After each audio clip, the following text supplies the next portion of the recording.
I'm just going live. Just wanted to let you know. Sweet. All right, we're live. Carry on. We're talking about incels. Hello, Internet. Hi, everybody. Morning. It's been a while. So, when we're speaking about incels, now, Dax, you bring up a good point. Most guys don't have to be incels by choice if they go get a hooker. And I think from a definition perspective, you got a point. I think what they're trying to say is that without paying, you have to get a chick to voluntarily want to sleep with you. But if you think about the dynamics of dating, sometimes like traditional dynamics, I mean, the feminists are going to kill me here, but it's kind of true if you look at it fundamentally. You pay for the fucking date, all right? And, I mean, if you go dating, you buy her gifts, what are you really getting in exchange? Their time, or you're getting sex too? Like, I mean, is it prostitution? Like, if you think about marriage, even as an institution, you marry a girl, assuming you're consummating with them. If you were to divorce them, they take half your shit in conventional divorce laws. So isn't that like just paying the bill but delayed? I don't know, man. But what about it really depends on how you look at it. No, well, wasn't it Stephen Molyneux that actually broke down how much money Paul McCartney paid for sex with Heather, what's her name, in the divorce court? He broke it down like how much money she made versus how long they were married and how many. Yes, and it came out to like, and he also broke it down to like how many times they had sex on average, and like just kept doing. It equaled to like $500 every time. Yeah. Well, yes. Now, on that, going on that note, right? You guys heard about that whole Google fiasco? Or it's not Google, Amazon fiasco with Jeff Bezos and all that stuff, right? Well, now I think that's just the media trying to sell newspapers, because anybody with a lick of economic knowledge and stock market will know they're not good. It's not in her best interest to even claim that half. Like, this is probably, Jeff Bezos is probably the only case where a woman would not take half the shit, because most of it's in equities. It's going to go to hell and be worth shit if she were to even step foot in Amazon as a controlling power. Not to mention $76 billion. You can take $100 million and get an army of assassins to like offer if someone really wanted to. I'm just saying. And she knows this. Everyone knows this. It takes a split second to walk up to someone and shank them, and you can leave without a trace. You're telling me that for $76 billion, no one's going to do it? Like, really? That's why she knows this. And this is why it's the only case where the chick would not even bother trying to take half. She'd be better off, that's probably what they do, settling, taking whatever residual they get from the dividends each year, and that's more than enough for her to live. And she knows it. He knows it.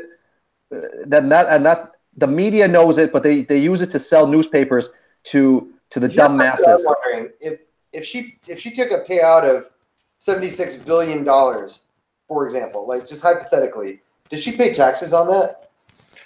I think she does. No, I don't think so.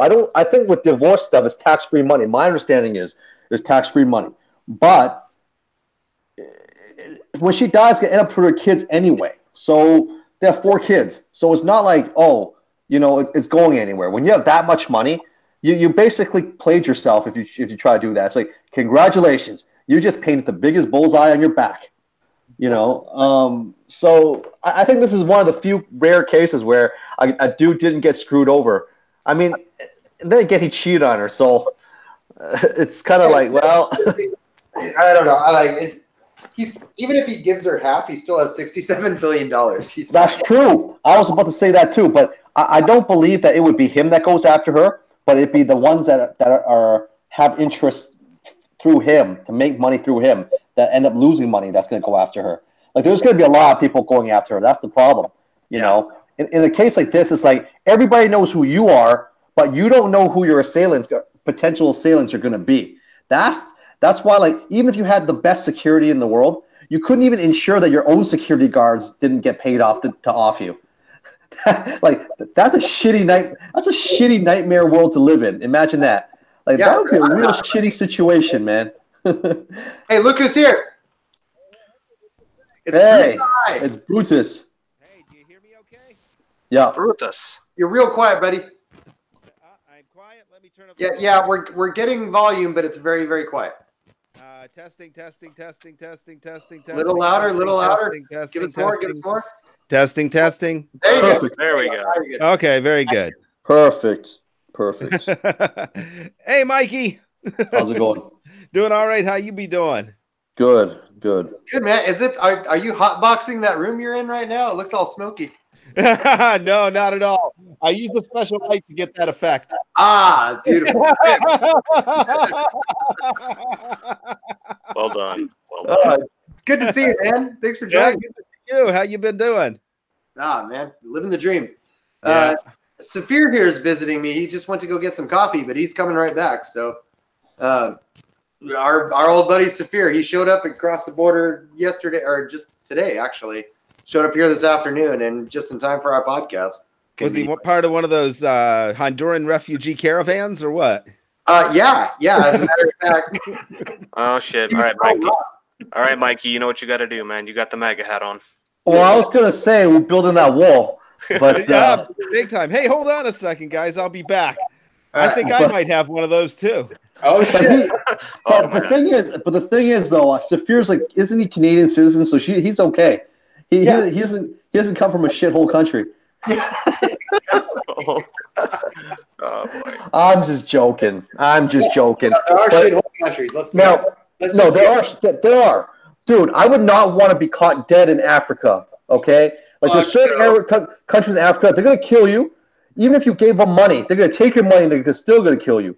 Like people are so cute. Like the Canadian Prime Minister, he's so cute, thinking that, you know, when they lost one of their guys, he was a mining VP in one of those countries. I think Burkina Faso.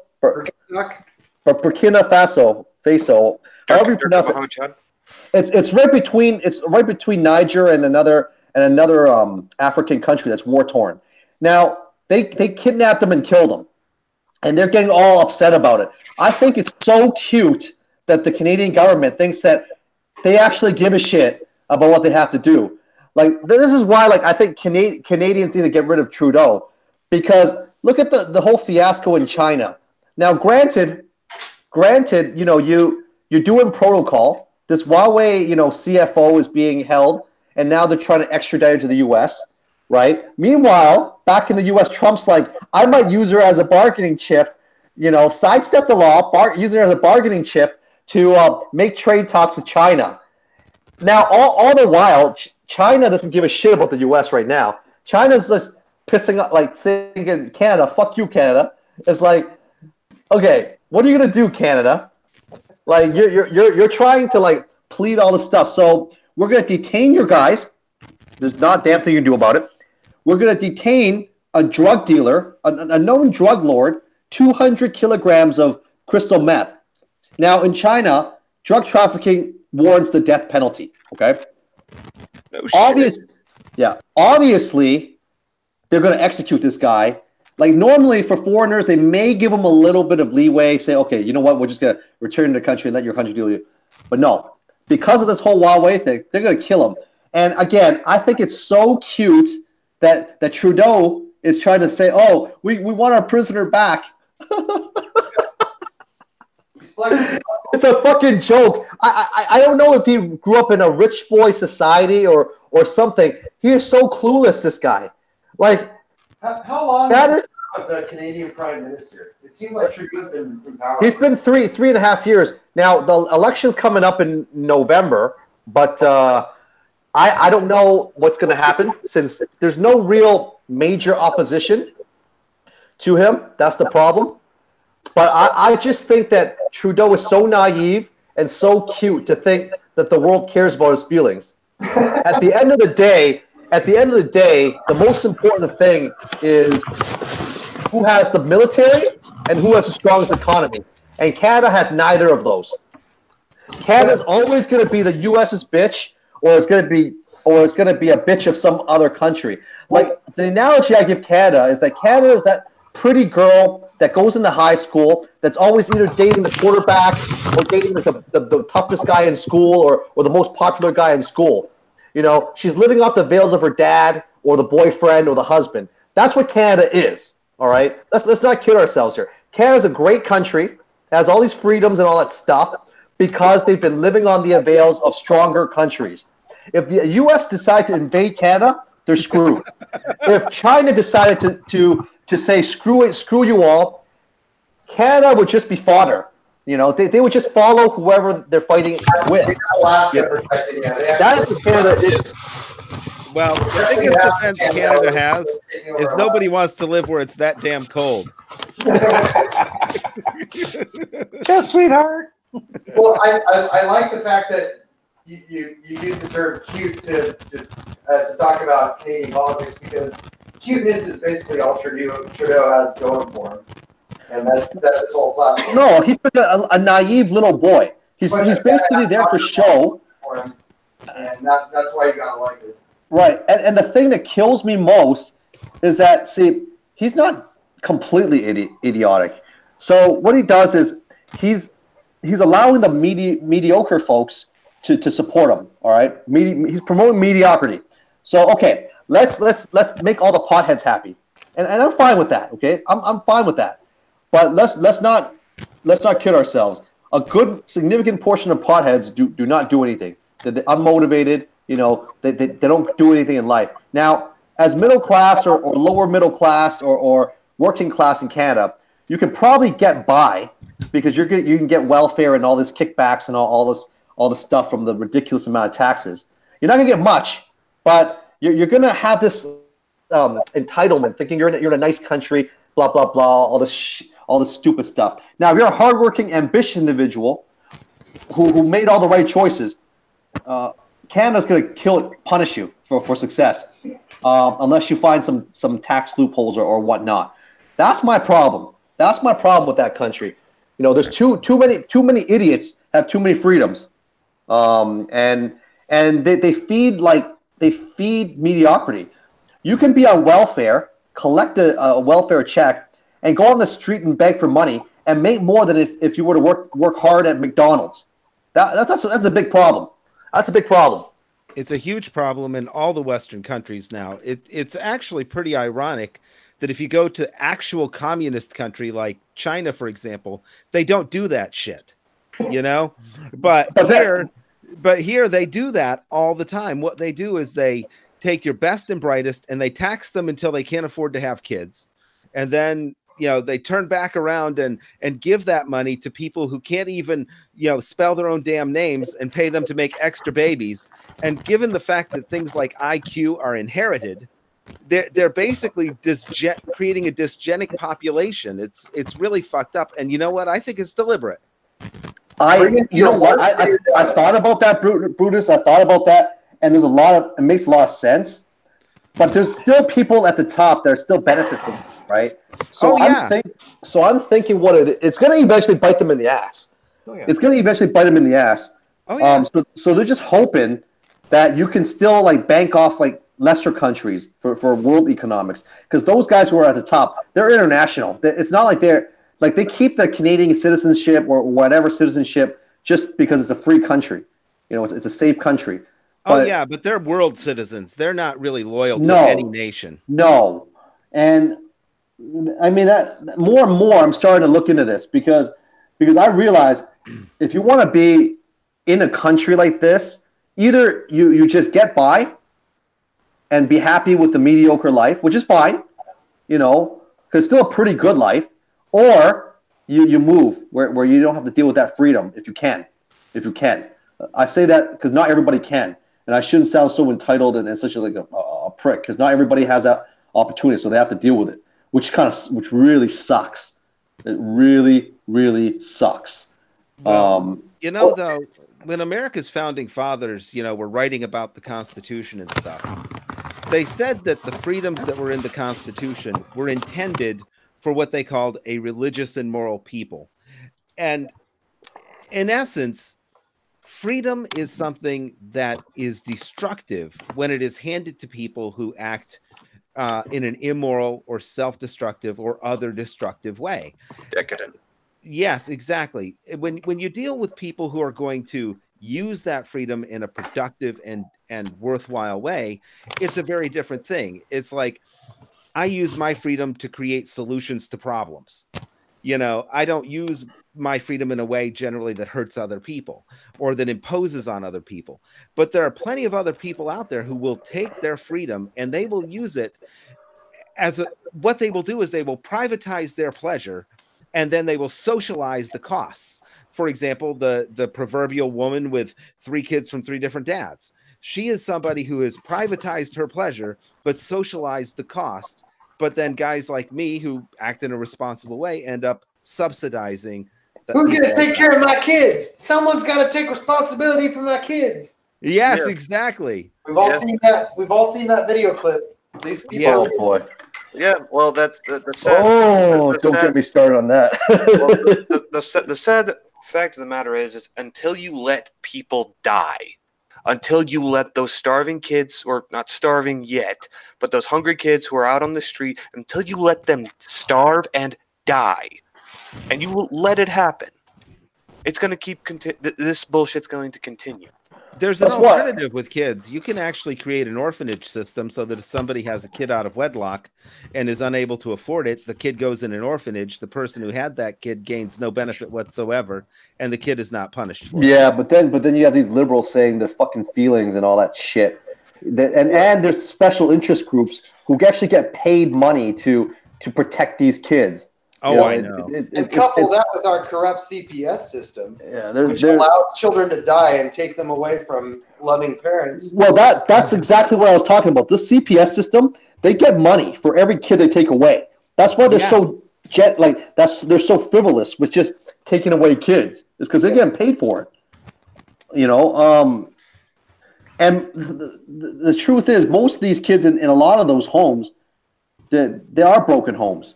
This is you're going to create a real shitty society.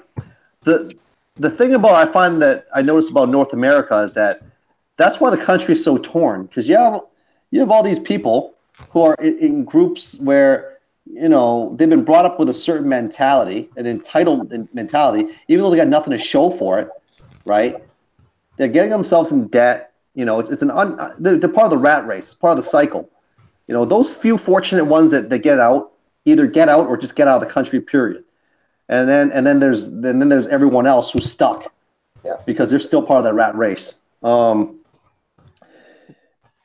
systems also have a crab pot mentality. Oh, for sure. It's like I grew up in Appalachia, but I was a gifted kid. I was going to college when I was in high school and stuff.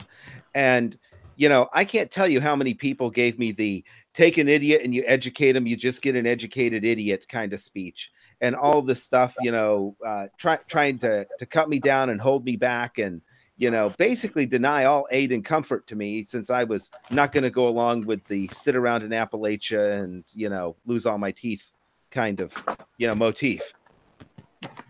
Well, real quick here, Darren and Chase have joined us. Let's say hi to them real quick. Hey, guys. Hey, guys. Thanks for joining, everyone. It's really cool to have us all together again. It's been forever. How's everyone today? Hey, Chase. Chase. The band is back together. What's good? Can you hear me? I hear you. All right, great. Sweet. Hey, Darren, how's it going? Good there, Brutus. Where you been hiding, eh? Well, I'm always hiding. Wow. As y'all may or may not know, I've been pretty sick for a while. So yeah, I decided I was going to do the reverse of social justice warrior activism. So out with this. Oh God. And in with this. No, That's very good. you gonna put it in the microwave for us tonight? Give us a shot. that Nah, it wakes you up. that was one of our main topics that we were going to discuss. I'm glad you brought up, Darren. Speaking of topics, the first topic I really want to all mostly hear. Jawara should be joining soon. he saw the link, so I'm sure he'll join when he's able. But otherwise, everyone is here that's expected to be here. So, but first thing I wanted to talk about was, you guys hear about 1,000 journalists were laid off this week from Huffington Post and BuzzFeed. Wait, 1,000? 1,000 journalists. And That's even there's better. been this amazing meme where people are trolling all these fired journalists, telling them to learn to code. Yes, I heard about that. I didn't know it was 1,000 though. That's amazing. I think I just got to check. Yes, this is amazing. This is really good news because, as we all know, get woke, go broke, right? And all these news organizations are fucking like, they've embraced all the social justice bullshit, but they've got to be losing money hand over fist. We've all speculated, for all these years, and now it's pretty obvious. Yeah, when they let go of 1,000 people all in one day, you got to realize things are dire for their bottom line. So we can only look at this as a good thing. Elon Musk, a good thing. Yeah. Elon Musk of Tesla let a whole bunch go too. Yeah. Yeah. When you look at what modern journalism is, I mean, most of these people, you look at HuffPo or BuzzFeed or these things, Oh, God. it's just garbage. It's basically a home for where gender studies majors decided to go string a bunch of words together and say the right buzzwords to be politically correct, and that kind of shit. HuffPost is no loss. No, HuffPost is basically a creation of a rich white lady who decided to hire a bunch of like idiot millennials who have temp jobs, so she had to pay them a lot. This why they line her pockets with all these BuzzFeeds and New World, so they can seem really progressive and new with the times to catch the attention of millennials. She's getting rich off these kids, and then these kids are just disposable fodder. Just basically, that's what HuffPost is. It's written in a feminist perspective, to brainwash the easily impressionable millennial and the next generation females and some of the males out there. That's what it is.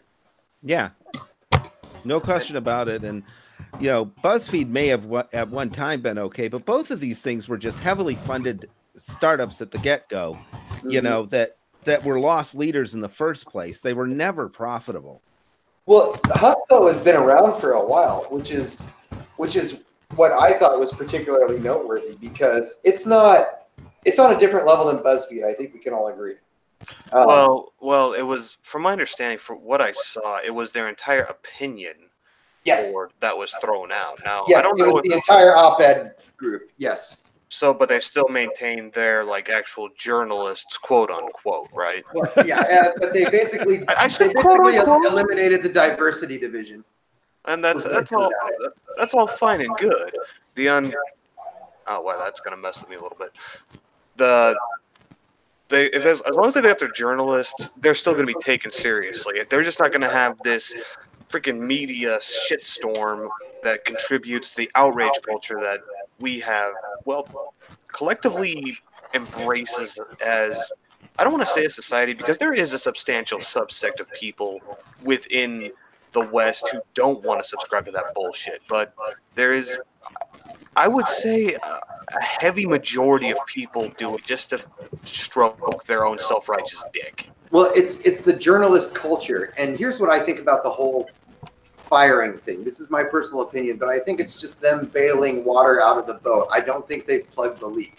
I think this is just them doing some damage control, but I think more journalists are going to get fired because they don't know how to fix the problem. I think they're just trying to trim their bottom line by making all these layoffs, but they haven't fixed the problem. They're still not going to make money. I think we're going to see the end of left-wing journalism, or the beginning of left-wing journalism. I think this is the canary in the coal mine. At least I hope so. Well, I haven't got 1 ounce of sympathy for the journalists. No. I'm thinking now, obviously, the whole Charlottesville march last summer, some of the people who were involved in that probably were really Nazis. But every single person, since it was a Unite the Right, it was kind of a broad spectrum. Some of the guys there were not Nazis. But what some of these journalists did is they went out of their way to identify every single person who went, contact their employers, get them fired. And that is exactly what happened to every person who attended, even people who are not Nazis, just didn't know any better. Well, they were successful at it, and they tried to do it again with the recent MAGA hat kids being assaulted by the black Creolites and the Native American guy. It's just footage came out that showed that narrative was bullshit. Yeah, and so what happened is, like, there's this one dude, he was an engineer with like a shit ton of patents, you know? Yeah. And he had shown up basically out of curiosity. He got doxxed, he lost his job, he lost his wife, he lost everything, and he committed suicide. And this is what the journalists did. The journalists went out of their way to identify these people in order to harm them. And once they have misused their position as journalists to do something like that, they really don't get my sympathy anymore. Mm-hmm. I agree. Well, I mean, they're calling to action for people to go out and actually kill these kids and harm them. Yeah, exactly. They're calling for the killing of the kids. I saw that. I think we are seeing the beginning of the end of the journalistic class. I think the world is waking up to the fact that we don't really need them. Now that we have the internet, we can look up this shit on our own. We don't really need them to filter it for us and wrap it up for us. Like we can see the live footage. There's live footage of every fucking newsworthy event going on in the world right now. We can look it up. It's all there for us.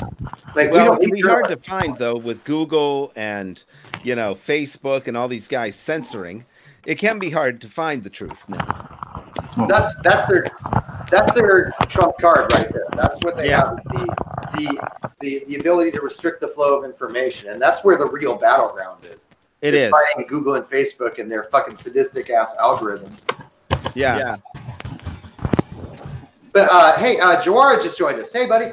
Hey, Jawara. Jawara, what's up, man? It's good to see the brothers. I haven't seen Brutus in like 2 years. Hey, how you been doing, dude? But I haven't seen Brutus in 2 years, but I didn't have to check on him because I know he's working on something. Everybody on this message board has goals, dreams, visions. It's actually possible to get together in person in this channel. It is actually possible. Saphir's here. Hi. He showed up this afternoon. Hey, Jawara. It's been a while, man. Oh. Hey, man, Jawara, have you done any tournaments lately? From you guys and over. It is actually possible. But I didn't have to check on you because I know what everybody's doing. I know Chase is grinding, working on things. Darren's working on things. I know what James has been doing. How you doing, guys? So I mean, it was really no need to even check on anybody. I know what everybody's doing. We're all working hard. We all have plans, goals, visions, blueprints, ideas. We're all planning. I'm working on 3 books. Oh, awesome. Have you done any tournaments lately, Jawara? Huh? Have you done any tournaments lately? I won the silver medal with I'm with Waco Kickboxing now. I don't know if you ever heard of them. No. Organization, but I'll send you a link. But I got a fight in May in Atlantic City. They took over the American Continuous Sparring. Oh. Yeah, so I left my school at the end of June. So I'm training on my own now. They've been playing games with me. Yeah, it's worthwhile to leave that school because they did nothing but play games with you so that they could take tuition and never get you a charity. I figured out what they were doing because I met a guy when I had a fight in Baltimore. He was the same age as me. And he was 36 and he was like a 5th degree black belt. And I was a brown belt. He was afraid to fight. And then I figured out the owner of my school was only a 5th degree and he made his daughter a 4th degree. But like when you go to like all the other schools, especially like the schools where they have like older masters from the East and stuff, those instructors are like 9th degree, 10th degree. So they have no problem giving you a black belt in a certain amount of time, 2nd degree, 3rd degree. But my master, he's so low, having been teaching for 40 years, and he's only a 5th degree. So Jawara, I gotta ask, where the fuck are you? Are you like a sewer or something? Like you're walking around like catacombs. It looks like a dungeon or something, man. He's playing Dungeons and Dragons in real life. Are you running away from? Did you get captured? Did you escape a serial killer or some shit? Like, where are you, man? That's the loft apartment in my house. Oh shit, dude! It's a secret door in the kitchen, and it goes straight up. Then I have my I'm in a new house since the last time I saw you guys. See some of it. But I got training equipment everywhere. Oh yeah. work those trophies into the frame a little bit. Look at that shit. Nice. All right, so back to politics. So journalists, I don't know. The journalistic class, I think, is on its way. Everyone's sick. Say something about that too. Yeah, all right. That is going to be the destruction of society because Penguin Random House, the company that took over the company that I'm with, they almost didn't publish my last book because they're like, oh, well, you can't say this and we don't want you to say that. So everybody's being dumbed down so much. Whatever's going to happen, when it happens, it's going to be our own fault for allowing all this censorship. Because there's some people that know what's going on, like people like Brutus been talking about for years, growing your own food and different things like that, and different survivalists and people who have inside information, people who are experts in certain fields and stuff, and they say things and they get shut down.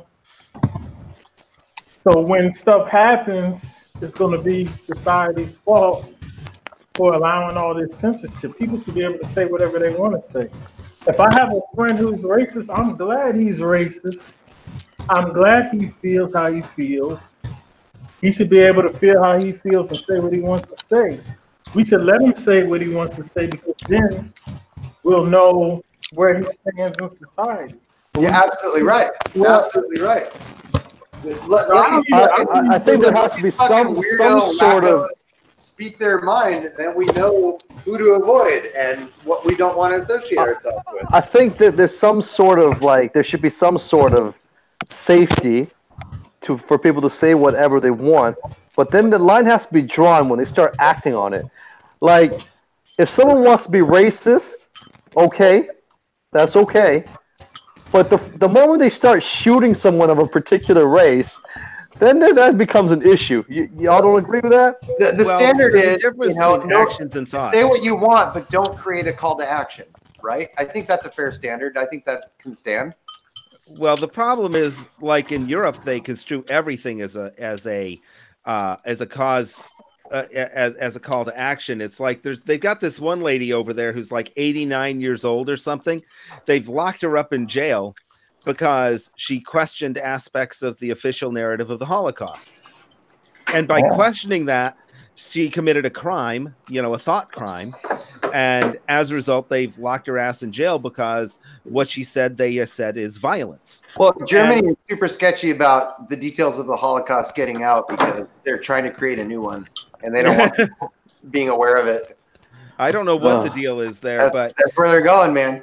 But you can't be locking. But of course, in America, we do kind of an opposite kind of thing. By that I mean, because everything is provided to you ultimately by private entities. Your electricity, your internet, everything comes to you from a private entity. And the First Amendment does not cover private entities.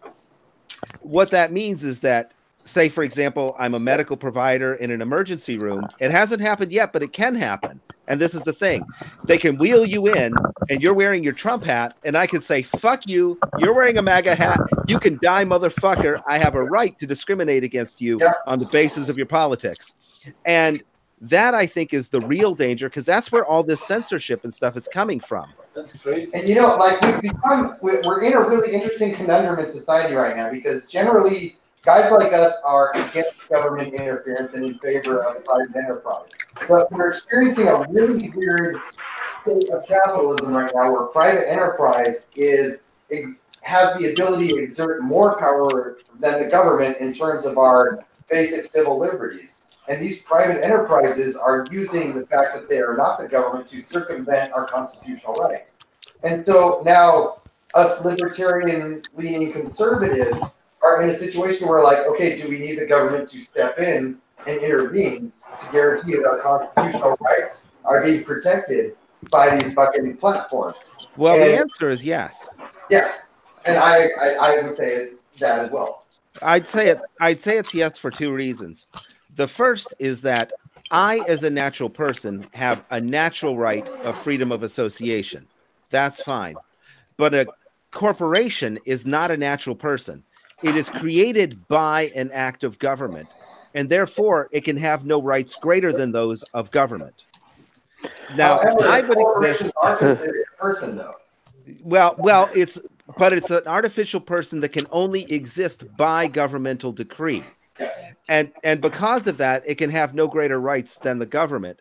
Whereas me, as a natural person, I would exist even if the government did not. So I can have rights, for example, of freedom of association that the government does not. The government, by its very nature, should not be able or allowed to make any degree of discrimination outside of crimes. Yes, but here's the loophole. Now, American Express, if they don't like your politics, will not process your customers' purchases. Yeah, look what happened to, what was his name? Roosh. He got censored off of Amazon and all kinds of shit. MasterCard is a private company. They are not obligated to, service anyone that they don't have to. But at the same time, should they be allowed to be like, oh, you're a Trump supporter, or they conduct business? Fuck you. Like, this is a big issue that has risen up in the last very few months. Well, see, that should not be allowed to happen. No, I disagree. I disagree, and I would like to interject when you're done. Okay, well, the reason I think that kind of thing, I want to draw a distinction between something that's an infrastructure type service, something like the ability to do transactions at the bank or something like that, something that's necessary practically for life or to make a living, or employment, for example, as opposed to, a club. Like, we're a club, right? And within our club, we have a right to invite and not invite whoever in the hell we want. And that's different. All right. So everybody here knows how absolutely broken our banking system is. Yeah. Just absolutely fucked. Yeah. No one will disagree with you here. So I would advocate that we abandon the Visa, MasterCard, and all that bullshit. That we would create competition to combat it. Rather than try to enforce them. Rather than try to force them into serving people they would rather not serve. You don't want to serve me because I'm a Trump supporter? Okay, fine. I'll go over to this guy. Now, I think we all know the issue with that is the government won't let that happen. They will not allow competing corporate or banking interests. You can have the banks. You can have your banks as long as they fit within the narrow scape of what the government and the elites want banks to be. If you create a competitive banking system against the current ruling fiat Ponzi scheme system we have now, that's where the government's going to step in and send men with guns to come and collect. But do I believe that we should enforce current banking systems to serve the people? No. I think that it should be allowed that new banking systems should arise and meet the needs of the people that the current banks refuse to serve. Dax, doesn't that make you question, though, who's really running the show? If it's the government or is the government working for the banks, too, huh? Yeah, the government is working for the banks, obviously. Yes, and I know I kind of stand alone as the sole anarcho-capitalist here, but that's what I would rather have that as the alternative to having the government step in and try and enforce, oh, you got to serve everybody. Oh, no. Hey, Dax, I'm with you on this one. I don't think the government needs to step in. The thing is, though, I just don't believe that the government has that power to step in. I think at the end of the day, it's all a money and power and resource game. Whoever has the most resources, the most power, and the most money makes the rules. It doesn't matter government. It doesn't matter, like, all your philosophies, everything gets thrown out of the window. When you break it down to the most common denominator, to the most basic, It's just survive. It's pure survival. People will kill people, betray their own kin to survive. Yeah, That's how I feel that it is. That's the actual motivation. Now it's going to be disguised under different constructs in order to maintain society and to keep it the way they are, because those in power are happy with their position. Well, and does that not put blame on we the people? Everyone always wants to put the people as this monolith that should never be shamed or hurt or suffer in the least. But really, who's to blame if not us? A handful of men on top of buildings? Who the fuck are they? Okay, who the fuck? What are they You're right. You're right. This is on us. This is all on us. It is. To a degree, it is. But you have to have the ability to unite all these people to fight against this. This is why it's such a tough position to crack. See, you can do one of two things, okay, or a couple things. One is you fight a battle that is almost impossible to win because you lack the resources and you lack the ability. Or two, you're aware of this and you just do what you can to either gain enough power that you're kind of immune to it. And I think that's what some of the guys at the top do too. I don't think it's one person that's controlling this thing. It's the system. I think that even the guys at the top, they're just as worried as anyone else. It's just that they have a little bit more, so they have to keep the system going. They're almost like, once you become part of the system, you can't leave the system. It's no longer like a one-person show or family show that they try to think. Realistically, who's going to create a MasterCard competitor? Who's going to do it?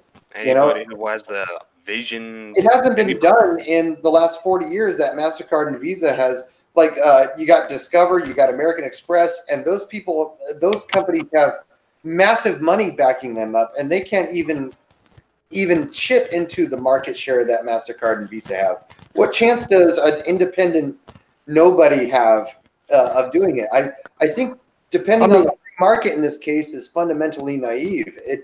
It's not going to happen. These systems have to be broken down in order for any kind of free market opportunity to even stand a chance. Well, you basically have to physically destroy them, like using acts of terror and nuclear bombs and shit to completely wipe them out. It's a fucked up way of looking at it, but that's what it is. You have to almost like Fight Club, how you reset whole civilization in order for it to make it happen.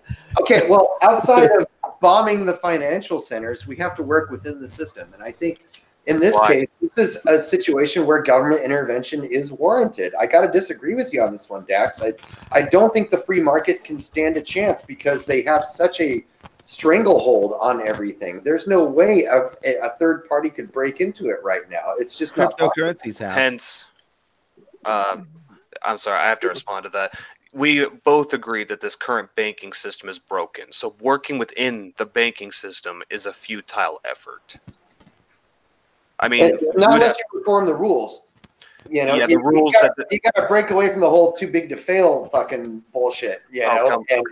And stop bailing these fucking assholes out. Let them fucking suffer. They made bad loans. Let them suffer the default on that. That's your fault for being a shitty business person. That's capitalism.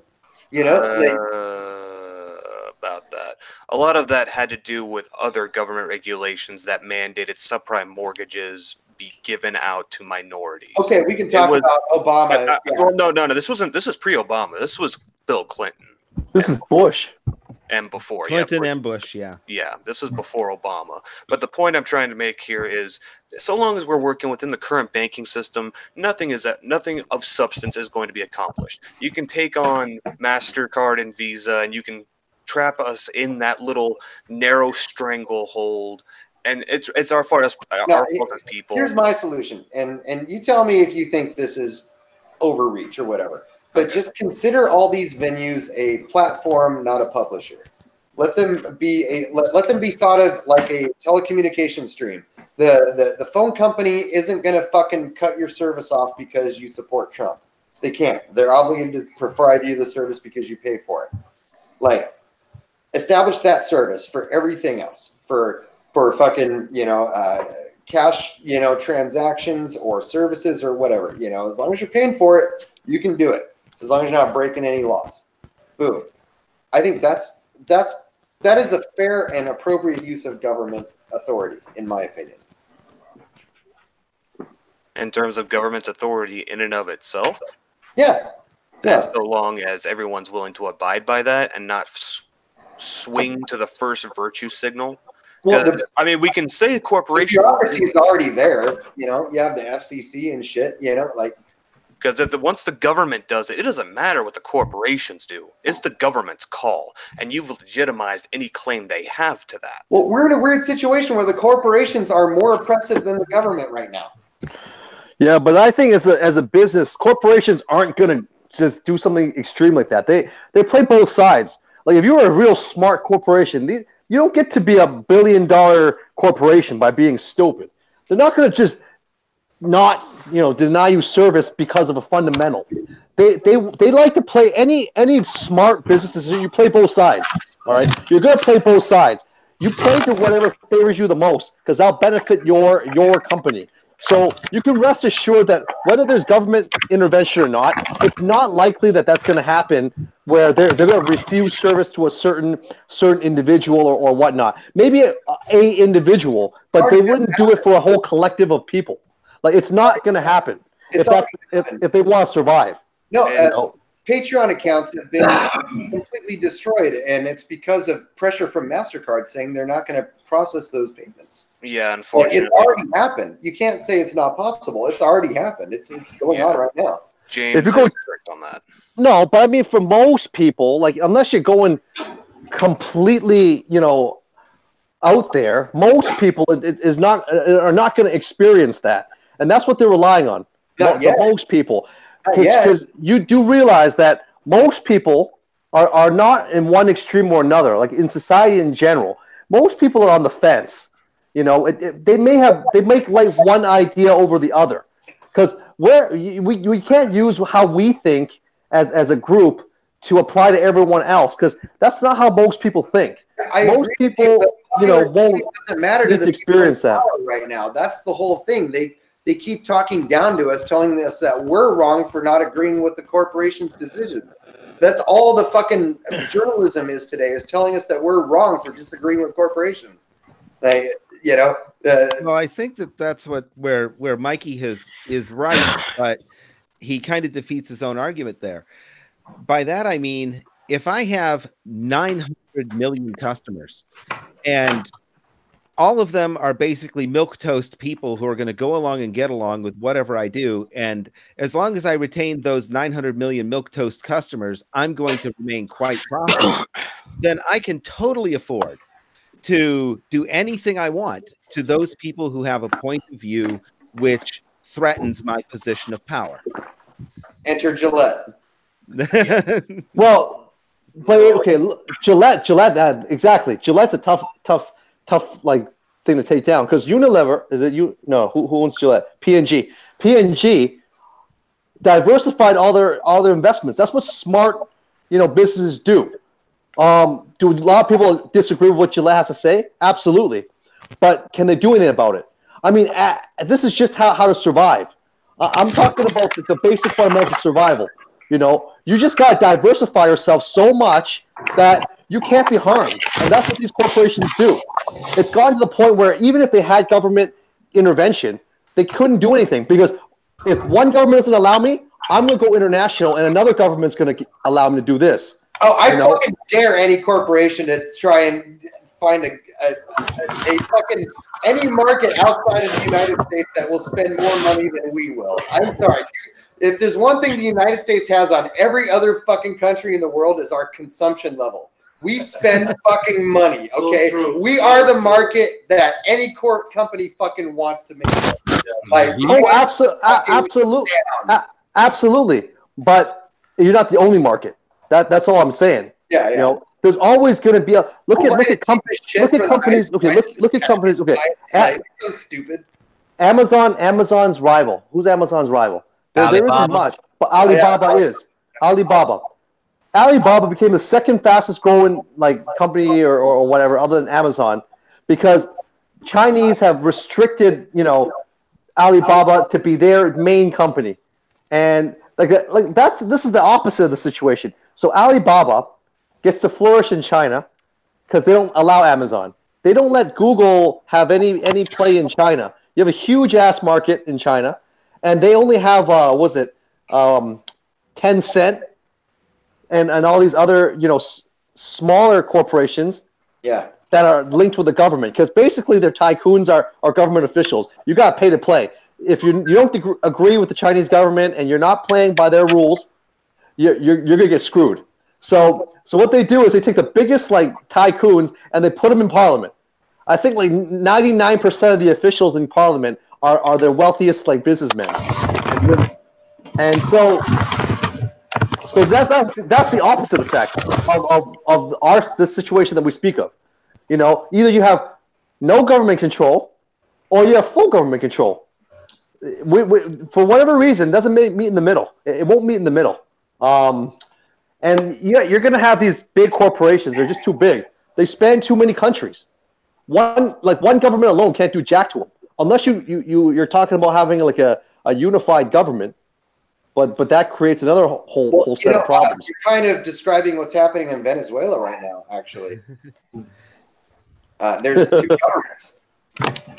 I think that if we're going to accept the fact that the government exists, and since the government has nuclear, chemical, biological weapons, lots and lots of people to use them, and will stop paying people who don't use them as directed, they're not going to become not a government anytime soon.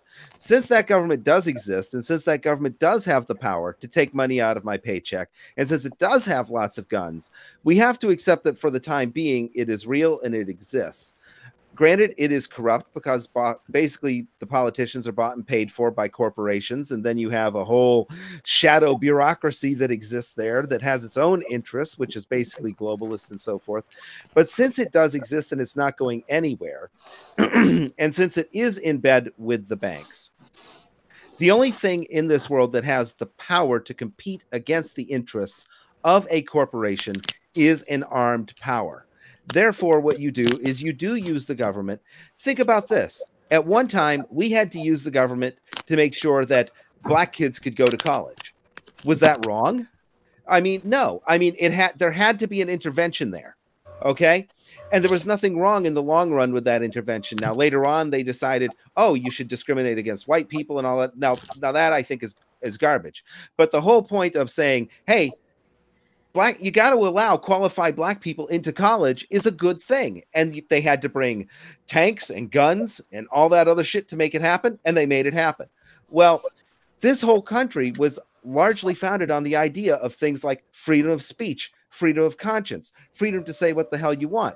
And even when in our Declaration of Independence, we said to secure these rights, governments are instituted among men.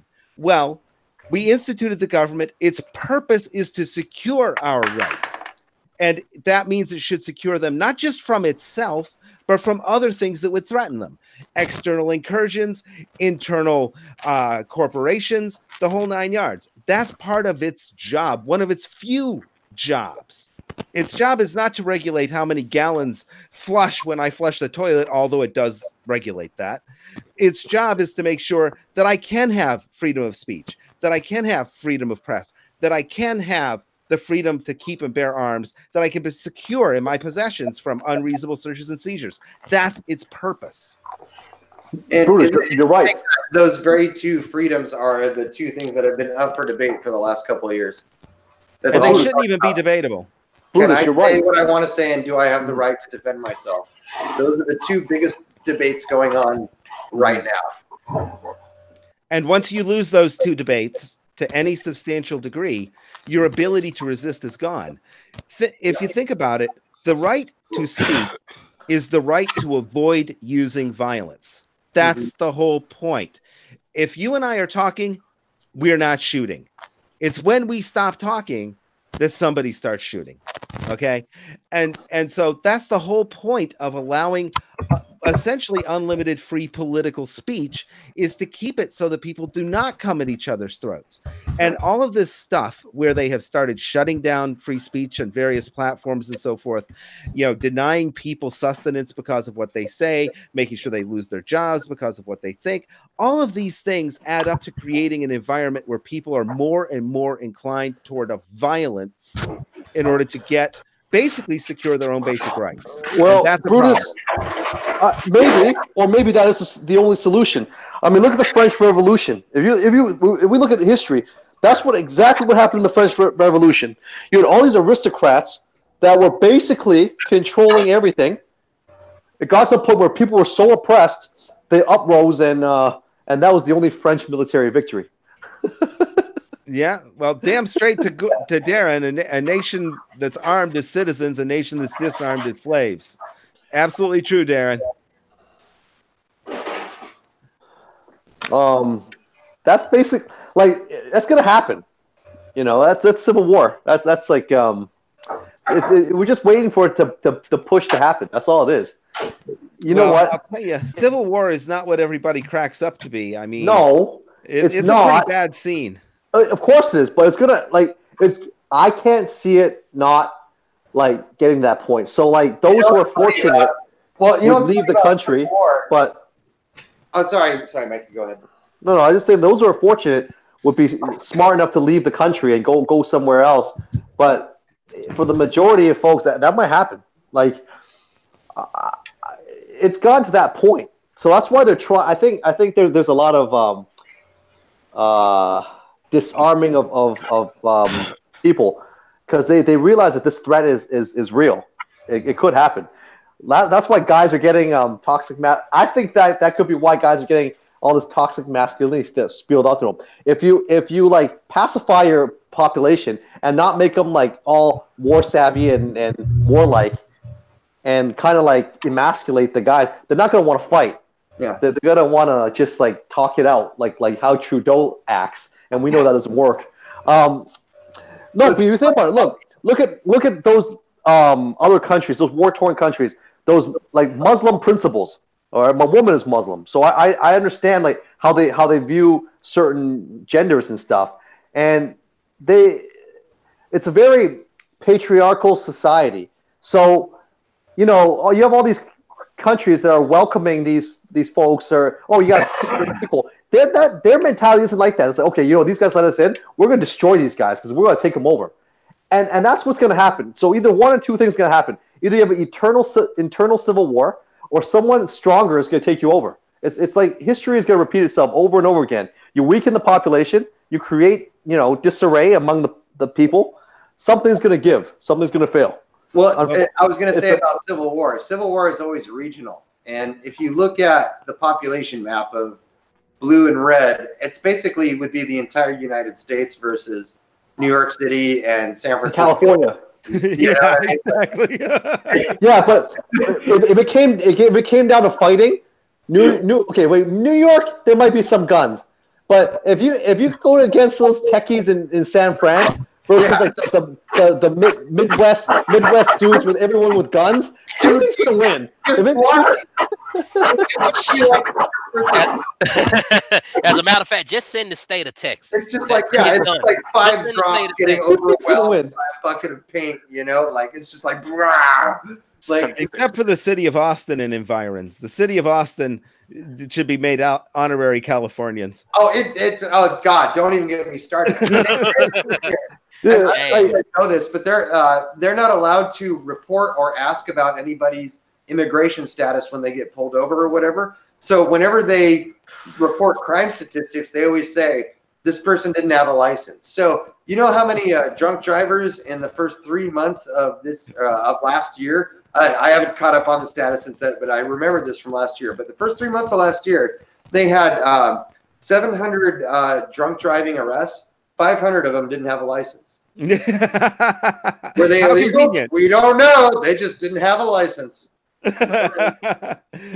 Well, I don't know if I get caught driving without a license. That in and of itself is a crime. They'll tow my car, haul me to jail, whole 9 yards. Yeah. No, well, if you're white, sure, yeah. I don't know. everyone's given sensitivity training for everything down here. They have such a hard time hiring Austin police officers. Like these fucking cops are treated so badly by the city council. They worked for 2 years without a contract. Like it's just fucking ridiculous. Like every single member of our city council in Austin is a full-on hardcore leftist. And there's literally a mobster who's like the head of it. Is a guy named Greg Kazar. Look him up. He basically runs all the fucking manufacturing, all the building, all the construction code companies, makes everything has to go through his little filter organizations, and he's extremely rich. And you know, he's one of those fucking left-wing virtue signalers that went down to the border and was like, "It's a shame we're putting kids in cages and separating from their mothers." It's just like, oh my god, fuck off, dude, you fucking fraud hack piece of shit. No. So I got a question. Yeah. My question is, how do we get these little liberal pockets in such conservative states like Texas? Because I know here in Atlanta, we got a huge liberal pocket, like Little 5 Points, Morningside, all that area, you know, certain parts of Vinings, but everywhere else is just as red as blood. So how did that happen in the first place? It's kind of like Seattle and Washington. Like Seattle ruins everything for Washington State. It's a beautiful conservative state, but you get Seattle and it's so overpopulated, it overrides everything else and makes it blue. Austin's on the verge of doing that to Texas. Texas is going to turn blue in the next 5 years. I guarantee it. And I think a big part of it is tech companies, even though I don't think they started it. I think it had to do with a certain amount of culture that likes to, so I don't know. I think it's the youth, man. A lot of the youth are being poisoned to be liberals, and and there's a lot of money, like James said, coming from the tech companies that are fueling this. Yeah. If you notice, like if you look at the population, right? I find that a lot of the liberal population tend to be have a little bit more education, tend to be a little bit, not all, but a lot of them tend to be a little bit better off economically than others. Now you'll never get the guys at the top. The guys at the top are never liberals, and the you know, like conservatives tend to be either more on the opposite ends of the spectrum, whereas liberals tend to be more, you know, within the middle kind of thing, and they tend to be younger, which is this has to do with a lot with pop culture influencing the youth too. But that's another topic. Hopefully, though, more and more guys will see this, and girls as well, and you know, change this. But part of the insidious thing about Mikey, you're not wrong. Actually, you're kind of onto something there, and I want to expound on that, because what these tech companies do is they take advantage of the fact that a lot of the people that they hire have never really worked before. A lot of them had their college education paid for them by their parents, and they just kind of floated through, and they got some bullshit degree in basket weaving or some bullshit, you know, and they've never really had to work for themselves. And so when they bring them in, and that's why these tech companies, they give you food, they give you snacks, they take care of you, they have showers, they have gyms and all this stuff. And they make it so that you never have to worry about anything. You never really have to take care of yourself or plan ahead or buy groceries or learn to cook or anything like that. And they take it to they're taking it to the next level now in Mountain View. What they are actually doing is they are creating dorm-like apartments. Okay, check this out. These are units where you have a private bedroom. Okay, you have a private bedroom, and then you share a bathroom with the guy next to you, and then you have a shared kitchen and living room area with fucking 15 other people, and then you pay $2,500 a month for that. What?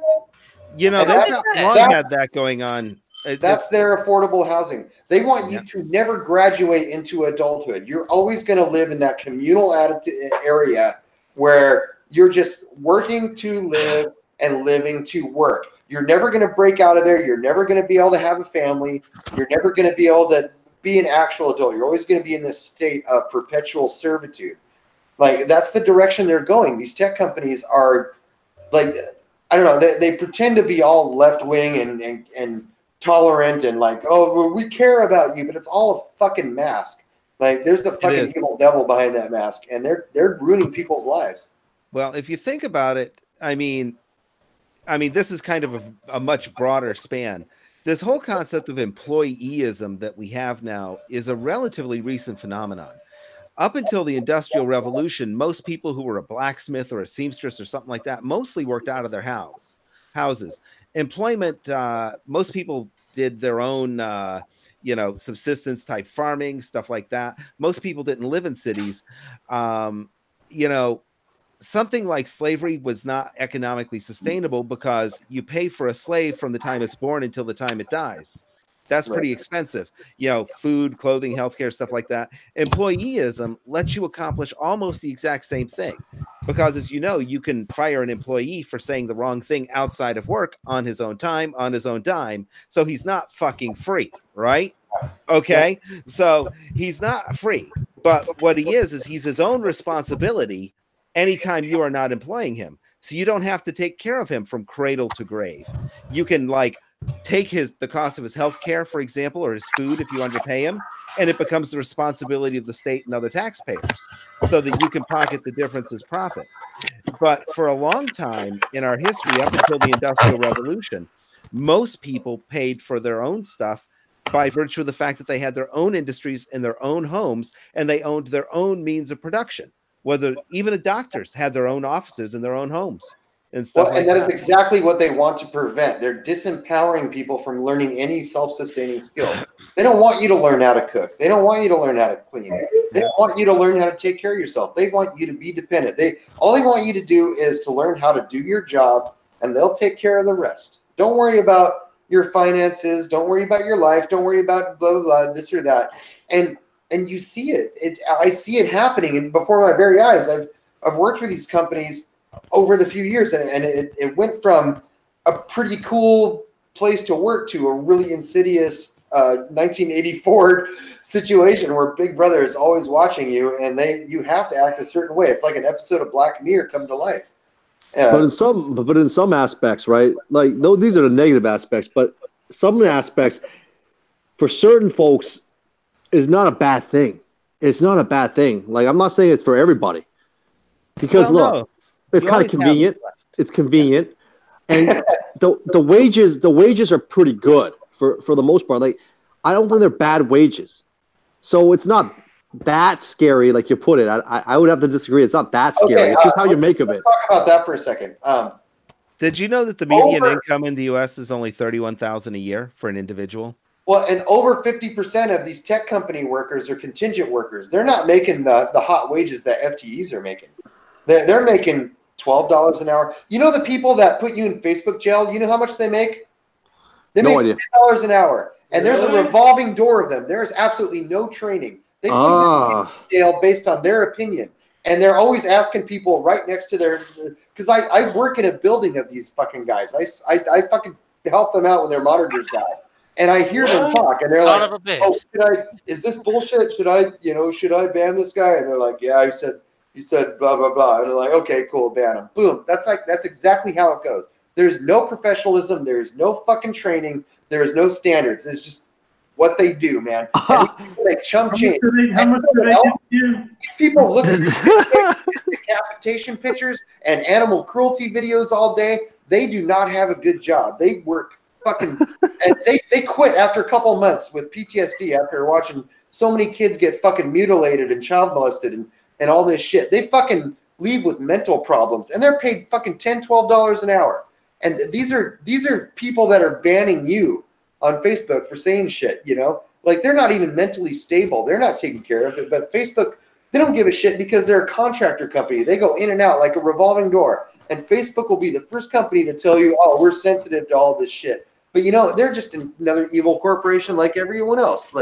It's all a fucking sham. Oh, I don't feel so bad now about Facebook bans. Yeah. It's like I hate the guys that ban you, but at the same time I got fucking sympathy for them too. They're giving a shit sandwich and they don't know what the fuck to do. And they're just clicking that button and they're just in a daze, man. They don't even know what the fuck is going on. That's exactly the real world. That's why you get banned. Because someone was just I don't know, click, boom, and then they don't think about it anymore, and it never gets reviewed beyond that. Yeah, income statistics in the United States get skewed by looking at what they call household income. Of course, that takes into account households where you've got, the dual income, no kids and stuff like that, but the median household income up until this year in the United States was only something in the neighborhood of 48,000 a year. The median individual income is 31,000. I think this year they reported the median household with all workers in the household, at 62,000 or something. When you consider that if you are like anywhere in Metro Boston or something like that, a house costs you $1 million, and we're not talking the Taj Mahal here, or you even get way in the hell out here in the sticks, like where I live, it's, $250,000 or something. Yeah. You do that math at $250,000 and you're making 31,000 a year. You can't do it. It's impossible. And so half of the people in America, those on the left side of that median, are not going to be able to afford basic things. And that the difference between their ability to afford basic things and, what would be their ability to afford those things turns into profit. And that's the advantage of employeeism over slavery. It works a lot better. I think we owe a lot of that to corporate feminism, that says, hey, let's get women into the workforce. Let's double the work pool. Well, that was the whole point. That was the whole point, was to force down wages. Wages in the United States have been stagnant since 1972. Damn. Yeah, get women to compete with the men, and we can keep wages stagnant. We don't need to fucking raise the wages. We just keep them at each other's throats. Boom. And when that was insufficient, they brought in the H-1B visa. They brought in, illegal immigrants, everything they can to keep those wages down. Okay, can we talk about the H-1B visa for a second? Because here's what the tech companies do, okay? They always say, we're going to come in and we're going to open up a fucking office in your building and we're going to hire 10,000 workers and we're going to pay them 6 figures. What they don't fucking tell you is they put out these recs that are like, entry level, and you're going to be paid, $20 an hour, and we require 5 years of experience, and you need 6 years of schooling, and blah, blah, blah, blah, blah, blah. And when no one can fulfill that, they can go to the government and say, we tried to hire locally, but no one could do it. And then they fucking cart over these guys from India, and these Indian guys, like, they make fucking $40,000 a year because they can pay them shit because these guys are just happy to come over to America. And then boom. So it's all a fucking lie. They're not fucking coming into your economy and hiring the local 7-Eleven guy to be a fucking coder at 6 figures. That's not what's happening, but that's the way they picture it. It's all a fucking scam. And so suddenly you have all these you have 10,000 people making, $60,000 to $100,000 that are just new to your fucking town. And they fucking raise up the rent prices. They raise up the housing prices. And the economy goes away. All the cool places go away, and suddenly you have these fancy martini bars and hipster places. I've seen it happen in 2 cities before my eyes. Yeah, all because of tech companies. So explain to me this. Speaking of that, right? Explain to me why you have rent that's like $4,000 in San Francisco, and you still got people shitting in the middle of the street. Is that well, we can't afford rent. I mean, they try. I read this one article where they were saying that the only reason why you see a map of they got this map now where you can show people actually taking a dump in the street and where it is. And the sick part about it, some person tried to play it off in the article by saying, well, hell, it's just like that because you got these rich people that demand more services. Oh, I'm sorry. I thought that, it's something wrong when you got people shitting in the street. It's worse than that. They're getting all these weird third world diseases now that, we had totally abolished, as a result of poor sanitation. Shit like cholera and stuff like that is showing up. Anti-vax moms. Anti-vax moms. Oh, my God. The measles and the mumps. Yeah, that's a big one, too. Well, I mean, let's just make a list of all the Democrat-controlled cities that are also shithole crime, fucking third world countries on their own. Let's see, Chicago, San Fran, Los Angeles. Yeah, fucking, dude, I don't think we have the time. I know exactly. Speaking of time, guys, I'm unfortunately going to have to turn into a pumpkin here, because I got to get my beauty rest. Come on, Cinderella. All right, Brutus. Well, it was really great seeing you, man. It was good. All seeing right. you. Good night, Brutus. If you want, Good seeing let's you. do it again in another couple weeks or something, okay? Let's do it, man. Okay, take care. It's good to see you, Chase. Good to see you. Same here. Jackson, good to see you, Mike and Take care. Jawara and Take care, bro. Yeah, and Yusuf Fair and Darren, although I think he's gone, Okay. Take care, guys. And the Schwartz be with you. May the Schwartz be with you. Oh boy. But I think it's time to make a few people mad because this statement made people mad before. But my thing is, government jobs are supposed to be the best jobs in the country, but yet they miss one check, and then they were on the news crying about phone bills being cut off. You've been on a job 5, 10, 15, 20 years, air traffic controller, all these other jobs, $100,000 a year, and you can't miss one paycheck. Well, and I don't know if you guys saw the same NBC News story that I did, but it was on NBC News. They did a study on it, or a story on it, and one government worker was like, yeah, one day I'm having a $300 tab at BJ's, and then the next day I'm struggling to buy ramen, and I'm like, why do you have a $300 tab at BJ's? Like, what are you doing? Like, what the fuck are you doing? Right? Who goes out and spends $300 on a dinner? No. Like, does that? No pity. No pity whatsoever. There is the rule. The rule is that you get 6 months worth of savings of bills in the bank. That is the first rule. If you can't do that and you're spending $300 fucking dollars on a goddamn lunch, no, you need your ass kicked. Ridiculous. Like I think you should be able to have at least 6 months to be able to get by. But if you can't, at least be able to get through one paycheck, at the very minimum, you should be able to miss one paycheck and not die. Right.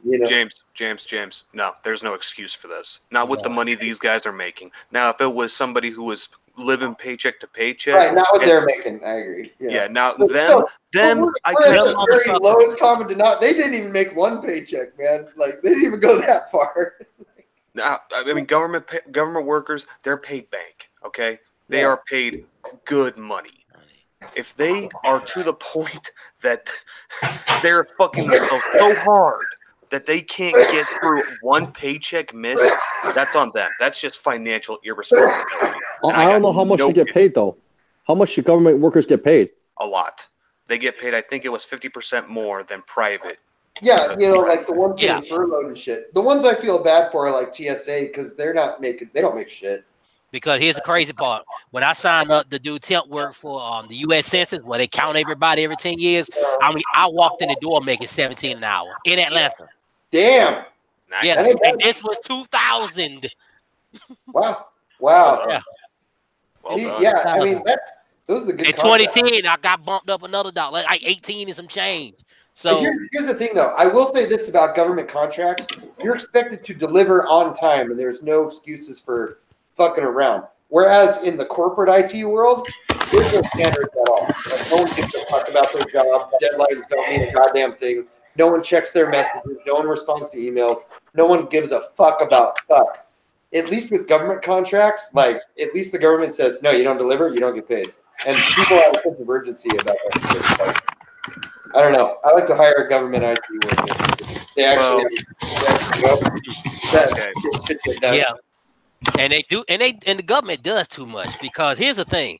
I found the website where they was auctioning off stuff and they still had cameras, like 90s era cameras on a pallet jack, trying to auction them off for like $25 a piece. And we're talking about these old shits where the 90s era, they still had 90s era laptops in a room in a big ass pallet, like 32 a row and shit. Like, oh my God, worthless. What are they spending that money on? James, I'm gonna go. You take off? All right, say goodbye. Saphir's gonna take off, guys. Say goodbye to him. Take care. Take care, Saphir. I see you. All right, buddy. Yeah, you got your motel and everything. You're gonna be okay. Yeah. All right. All right. Well, I'll see you tomorrow, right? Chase, I was thinking, I was like, man, these people can't. Good to see you, man. Be safe. Yeah, man. I'll see you tomorrow. I was like, These people can't survive missing 1 and 2 checks. So what is the regular people supposed to do? Yo, I got The a people who at Wawa and the real people. Yo, I The got people a in the trenches. Yeah, I got a Facebook friend right now who does audiovisual work for Howard University on contract. He was telling me about a friend of his that opened up a food bank for those people, and he was telling me about how they was all pulling up in BMWs and Mercedes Benzes and these expensive cars. That's what I was about to get into. Yeah, they all have nice cars and live in nice places. right. I'm like, first of all, if you can afford a late model BMW or a late model Mercedes, then why in the blue fuck are you there pulling up to a goddamn food bank? Because I Tell can me explain that this. shit. I can explain this. Okay. Because they want to get the nicest. See, it goes back to that whole advertising and all that impressionable stuff that we were talking about earlier. All these people are brainwashed to buy the latest things, coolest things. Okay, I have $1,000. I'm going to spend 900. That's the mentality. That's why. Because they think that by having these cars, they're going to be cool or whatever. You know, they're paying. Most of their money is probably going to their car payment. Most of the money is probably going to buying the house they shouldn't be living in. You know, Right. most of it is just wasted money. Like, I don't know what else to say, because a lot of people who make a lot of money, they spend a lot of money. You know, they don't realize that, look, you could live like everybody else and live real simple like, but you choose not to. You buy the biggest TV because you got paid, so you're going to take your paycheck for that month and buy the biggest TV you can afford with that paycheck. Or they're living on borrowed credit. So what they do is, okay, I make this much. I can take so much in credit so I can buy the latest whatever it is that I want. You know, and that it is what it is. Because I watched a show called Dave Ramsey or whatever on YouTube. Yeah. And there's this guy that calls in, and like there's these people that are working for the government, right? They have like MBA backgrounds. They're making 6 figures, and they're like almost $500,000 in debt, and it's not like good debt either. It's like they have their mortgage. Yeah, they got their student loans still. They got 2-3 car payments, probably all boat sorts payment. of shit. You know, it's like, okay, most people, your house is your biggest investment. That's the biggest crock you can teach anybody. Your house is your biggest investment. Your house should never be your biggest investment. Your house, you know, you can live in a house, a decent house, right? And yeah, houses aren't cheap. But if you can't afford to live in a house and pay payments on it while making money, you should sell the fucking house, buy a smaller house, rent it out, and make money so that you can live rent free, and then have a property at the end of the day. You know, when everything's all said and done, to make you more money, as opposed to, you know, buying a big ass house that you don't need. But see, my thing is, I just want a container home. I like those funky motherfuckers. Like, just give me enough where I can build my home gym, and I'm good. I really don't need a giant 6 and 7 bedroom house. That is ridiculous. No. Hey Chase, move up to Spokane with me. You can get a 2-bedroom house for $500 a month. Are you shitting me? I am not shitting you, man. It's fucking. There's no big tech company over there to ruin it. Okay. It's like a not normal, like Seattle. Not like like a normal small city. Right. There's no bullshit there. Right, because a 2-bedroom house now in the city is like $1,600 now. Yeah. Well, to be fair, even on my end, I live just north of Denver, and I'm paying $1,400 for a 2-bedroom townhouse. So yeah, it's not just in the inner cities. So it's in. I figured a suburb because. Well, Colorado's got pretty hefty taxes, though. Yeah, especially property taxes, if I'm not mistaken. You mean the weed ain't paying for everything? No, that's what we were Denver's promised. yuppie town, man. Denver's yuppie town. That's why everything's so expensive. Okay. I'm north of Denver. I'm in Thornton. All right, I am the frack industry. No matter how much fucking work we do, no matter how much fluid we pump, no matter how much we get fucked in taxes, shit does not get better here. It doesn't. Well, of course not. Raising taxes never makes things better. We all know that. Right. Well, yeah, we know that, but they keep pretending. I don't think anyone on this Call will disagree with that. Fuck taxes. But if anybody figure out a way to keep paying them without going to prison, let me know. Have you guys heard of? Speaking of really interesting shady capitalism, Disney has now started a GoFundMe to send little girls to go see Captain Marvel. So basically, Disney has set up a charity under the guise of social justice to get people to donate money to get people to buy their product. Okay, why can't they come up How with that fucking same? shady is that? How about they come up with the company, come up with a GoFundMe that can get 70% of these homeless people, which are men in Atlanta and any other place in the country, off the street into society as normal? Well, see, you're asking the wrong question. What the real question is you're a misogynist. Damn. Okay. You just got owned. I'm sorry, Chip. You just Damn, dude. Damn, man. Girl power. But I mean, here's the thing. Like, yeah, they're starting a charity to send little girls to go see a fucking superhero movie, and they're literally starting the narrative that it's the first superhero movie starring a woman. No. Oh, they had. Oh, so Wonder Woman didn't count. Yeah, Wonder Woman just came out 2 years ago, and they're pretending like that didn't exist. Just like Black Panther pretended Blade didn't exist. Or how any of those superhero movies that had anything female related don't exist anymore, like Alien. How many times has Alien been overlooked just because, new female heroine? Everyone keeps acting like, oh yeah, we created a female whatever hero. It's the first of it. It's like, no, it's been done. It's been done really well. It's been done a million times. I mean, because hello, everybody. Surprise, millennials, the entire slavery didn't end with Obama, okay? You know, like we all got along pretty well before 2008, you know? Like, I mean, you had Kill Bill 1 and 2. Yeah. Yeah. Well, it's victimization, and everyone wants to feel like they've accomplished something. They were a part of something. And, you know, I get it. I want to be part of something too. There's that little innate desire to be good, even if it's at the expense of what was good before. Because the erasing of history is what fucking kills me, though. It's just like let's just forget this never happened. You know, let's pretend Black Panther was the first black superhero movie when it's been done a lot of times already. Let's pretend, Brie Larson is the first superhero chick ever when it's been done over and over again. It's like, come the fuck on. How many people that you're trying to represent are you trying to erase to make yourself look good? That's all they're doing. You know, how many women are you trying to erase to prop up this fucking Captain Marvel shit? You know, how many black men did you have to erase to prop up Black Panther? Like, it's fucking ridiculous. Yeah, I mean, you got Luke Cage, you had Deathlock. I mean, you had a lot of. I mean, let's go all the way back to Shaft for crying out loud. Yeah, right. Steel. Max, what was that? Steel? Steel. Yep, Steel from DC. But I mean, my benchmark is Blade. He was the fucking shit, dude. Like, he was on fire. Wesley Snipes fucking killed that role. Those movies were great. Like, I don't give a fuck what anyone says. I fucking love Blade. Same. Yeah. Same here. Blade was an awesome movie. Hell fucking yeah, dude. All 3 of them were good. Yeah, man.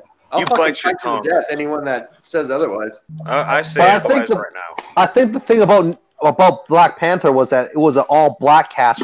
It does, it doesn't even matter. It doesn't matter. It is bull. No, it doesn't matter. But I saw a good comment that said, "How come there are black Asgardians, but there's no white Wakandans?"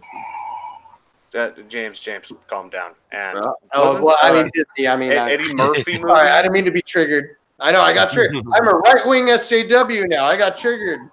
Calm down. That's it. You know what? I got to call HuffPost. Wait, shit. But okay, so the Nutty Professor, that had a primarily black cast as well. We did? The Nutty Professor. Does anybody remember that movie? Yeah, yes. Eddie Murphy. Yeah, he played all the parts, I think. Well, it was Eddie Murphy playing everybody, so of course. So there you go, of course. So there you go. I mean, that was a primarily black. Well, Coming to America. Coming to America was like 99% black, and that's an amazing movie. And not once is race ever brought up in the entire thing. Go back and watch that movie. That's fucking progressive as shit. It's just like, Hey, if they really want to get like liberal and shit, right? Just use the argument. How come you don't see no Asian superheroes? How come you have like white dudes pretending to be Asian dudes in movies? Just use that argument against them and see what they say. I like to see them say that. Goku is a Japanese character. Yeah, Dragon Ball. They put a white guy to play Goku. Okay. So let me stop you right there. That was just a terrible movie, just like The Last Airbender. That was M. Night Shyamalan as bullshit. Exactly. But even The Last Airbender, dude's supposed to be a Tibetan monk or something, right? I don't know the story. So shouldn't they use somebody from Tibet or of Asian origin to play that? They should. Yeah. No, that's what I'm saying. If they're gonna use that argument, just use this against them. I love to see what they want to have to say. Didn't they also cast a white chick for the Legend of Chun-Li movie? Yeah. They made a Chun-Li movie Scarlett Johansson or something. I don't know. Like some fucking starlet. Yeah, some white. They got her to play some Asian chick or something. Yeah, like it's like you're making a Chun-Li movie, don't cast an Asian woman. Okay, good job. Or they notice how like they put like in like The Last Samurai or shit like that, right? They would put like Tom Cruise, like the token white guy's like the hero of the movie. Dude, don't talk shit about The Last Samurai. That movie's fucking Kino. That movie's amazing. I'm just saying, man. I'm just saying. The point of The Last Samurai was he's an outsider learning, But I get what you're saying. But how likely is that to happen, right? Given especially the inclusion. It's never gonna happen. But if you understand like Japanese society and how it works, right? Because I actually did some university level research on this. They're very they're not an inclusion, they're very exclusive with their society. You have to be accepted by everybody in order to be part of them. So it's like they would have probably just killed them from day one. But here's why The Last Samurai works. It's a power fantasy for white men, and it's also it's a romantic fantasy for Asian women. And it works. It cross cultures that way. Because we all want to go over there and be the badass guy and hook up with the hot Asian chick. And the hot Asian chicks over there are like, I want Tom Cruise to come over. But the funny thing is, man, a lot of times the Asians that are like that, right? They're the ugliest ones. They're not the ones that anybody wants. See, no, here's the thing I know about Asian men like you, I guess. But you have a different standard when it comes to what's attractive in Asian women than but I go for white women too. So I mean, I'm a pretty. I don't think you can say that about me because I was brought up in the West and I have pretty westernized standards. But so I mean, you're not usually attracted to Asian women in general, though, right? No, I'm attracted to all women, black, Asian. That doesn't matter. Okay, right. Fair enough. All right. Well, no, I'm not a self-hating like Asian like most of them are. I'm not like that, man. Even though I was brought up in the West, I was brought up with Eastern philosophy. It's just Asian men tend to not like Asian women, from my experience. Really? They tend to like anybody else. No, that's not true at all. I can tell you that most Asian guys like Asian women, especially the ones that were not brought up in the West. Okay. Which is most of them. Right. Well, does anyone like anyone brought up in the West? Let's be honest here. It doesn't matter if you're Asian. Oh, I was gonna say that's another conversation for another day. Oh God. Oh God. I can write an essay on that, and you know it too. Oh my goodness. I wish that Winston Wu was still here. I see, because I can tell him from my field experience that look, I can see why he wants to go abroad with the foreign stuff to find a wife, but some of the stuff. To get him back on the show again. But some of the stuff he says isn't true at all. It's just that It's just funny. It's just funny. What's old Winston up to these days? Still the same old shit? Oh, for sure. Yeah. I don't talk to him, but I assume so. I think once you see, like, you get with women from like abroad, right, and see what the standards are over there. You might not want to stay exclusive to like a woman from the West. Just it depends on the kind of woman you're looking for, I guess, and the kind of guy you are, I guess. Right. I mean, if you want to be a man and feel like a man, and not buy into like the concept of toxic masculinity, you want your meals cooked for you. You want your laundry cleaned, without enslaving the girl. Let's talk about toxic masculinity for a second. Oh, sure.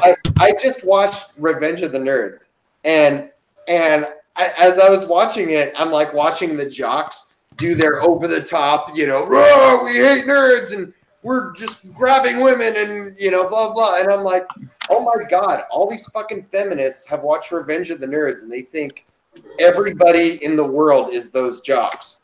Like, that's the only conclusion I can come to. Do you guys know what I'm saying?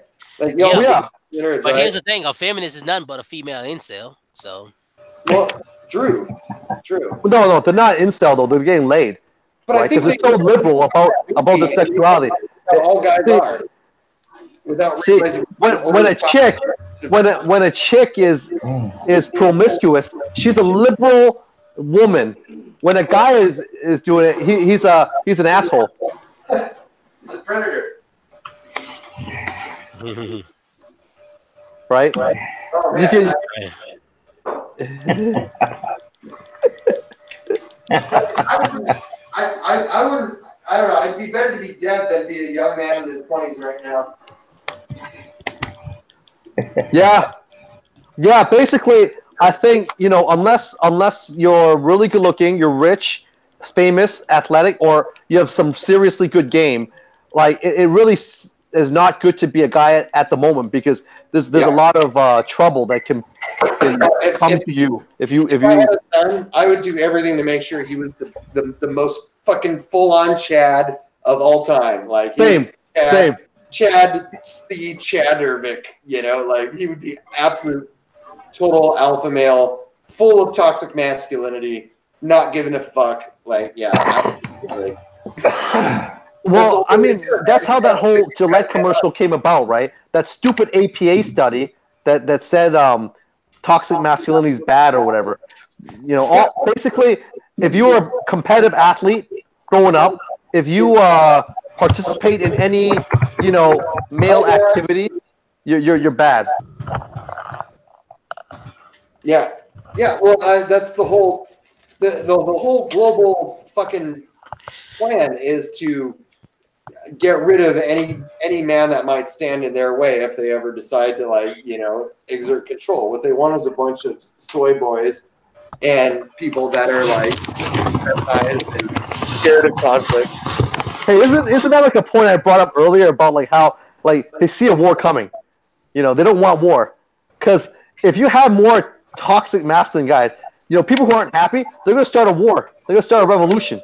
Yeah. And actually be able to change the system, not keep it the way it is and have like a couple people benefit from this.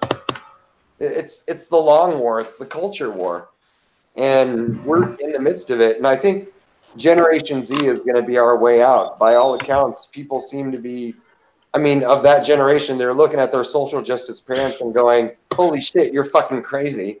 What is going on? And they look up, red pill videos on YouTube, and like, it seems to be a phenomenon that the generation next coming up is going to be far more right-wing and conservative than we've ever experienced before. Good. And if history tells us anything, that's kind of how things go. There's always it goes back and forth, Yep, I agree with you. Yeah. So, we'll see, man, because I'm looking forward to it. Figures keep going to their logical conclusion. We're going to see the end of Western civilization. I don't think it'll end. Or maybe you just have different people running it. That's all. It's not a bad thing. Well, you can't. There's not unlimited resources. You can only waste so much money. Like Alexandria Ocasio-Cortez, if she gets her way, she's going to spend 31 trillion on healthcare. And it's like, where's that money going to come from? And she'll be like, "We'll just pay for it." And it's like, okay, well, you have great legs, but that's not $31 trillion worth of great legs. You got to actually have an idea. And then her answer is, the world's going to end in 12 years because of climate change. Have you guys heard of that? Did you guys hear that? Yeah, I saw that this week. Yeah, the world's going to end in 12 years, guys. So 2031. Well, just then enjoy your toxic masculinity, boys, and go all out. I know. Let's spend the next 12 years fucking going crazy then. Might as well. Destroy civilization. Dude, if someone told me I had a year to live, you know how savage I would even be more savage than I am now. Oh my God, yeah. Oh my goodness. You told me I had a year to live? Oh my God. Like, what the fuck? Yeah, why not? That's how I live now. Like No, but I mean, the savagery would not end. It would be like uncontrollable. I'd see what kills me first. My own savagery or the disease that I have for that year. I might die sooner. I came back on Facebook for about a week. I told them I'd be on for 1 week. And then I said, look, I'm going to be savage as fuck this 1 week. And I'm going to see if I get banned first or if I sit out my full week. Guess what happened? You got banned first. That's the kind of guy I am. So if you tell me I'm going to die in like a year, oh man. Yeah. That's gonna be that'll be fun for me. If the doctor told me I had 6 months to live, man, I'd party like never before. Well, and I think we're all tapping into the psychology that she's trying to appeal to radicals. She's trying to create a sense of urgency that says, hey, we only got 12 years. Let's fucking riot until we get our way because holy shit, we're all going to die. Like, if you're going to buy into her shit, it's the exact same mentality that Jawar and Mikey were just talking about. Yeah, then fuck it. If you really believe that you're going to die soon, then all bets are off. Then yeah, but most of her supporters are cowards, so you don't have to worry about that. No, I'm not saying you guys are going to do that, but I'm saying that's what she's trying to appeal into her base, who are already left-wing fanatics. She's trying to radicalize them even more by creating a sense of urgency, by creating a time limit. It's really kind of scary, the amount of support that she's getting. I don't know, to me personally. Well, all up damn 6 month time frame. Just start the purge already. I'm ready to start shooting. Well, like at the end of the, in the Titanic movie, when those rich guys were drowning, they had the right attitude. One looked at the minstrels. Minstrels and told them to play, and then he went to the bartender and said, "How about another brand?" Yeah. And they went down and stopped. They were showing you how to do it. Why go down? Spend all the money you have left and have fun. They went out with a bang. The minstrels were playing. They were drinking. The water came in. And here he is, Pronghorn's tough guy. Not so fast. So how would you go out, Jamie? The doctor says you have 6 months to live. Nothing you do. God. Nah, I wouldn't. I currently can't answer that. That's fucked up on my part. That's why I say just start the purge. Speaking of purge, I'm playing Red Dead Redemption right now, and I'm purging. Well, I'm listening. This is just to keep me distracted, but. Oh, dude, you should check out the new Hitman game. It's fucking dope. Is it? Yeah, dude. About that game, Hitman. Yeah, play the new one, dude. It's fucking they did everything right, man. Like I'm an old school Hitman fan, and they fucking delivered on this one. I'll usually never pay $60 for a game, but I was happy to pay for that fucking thing. What is it called? Hitman 2. Hitman 2. Yeah, Hitman 2 is brand new. It's on every console. It's fucking dope, dude. It's amazing. The fucking yeah, it's just great. From the very moment you boot it up, you're like, okay, I'm in. It's fucking dope, man. It's nice to see a AAA game actually deliver, because you never get that anymore. But yeah, anyway. So what do we think about the fucking the MAGA kids from that Catholic high school getting bullied by the news media and having their lives threatened by the mainstream press? I hope they get sued. It's happening. It's happening. There's high-powered lawyers lining up because They gotta take the L. They're gonna have to take the L, man.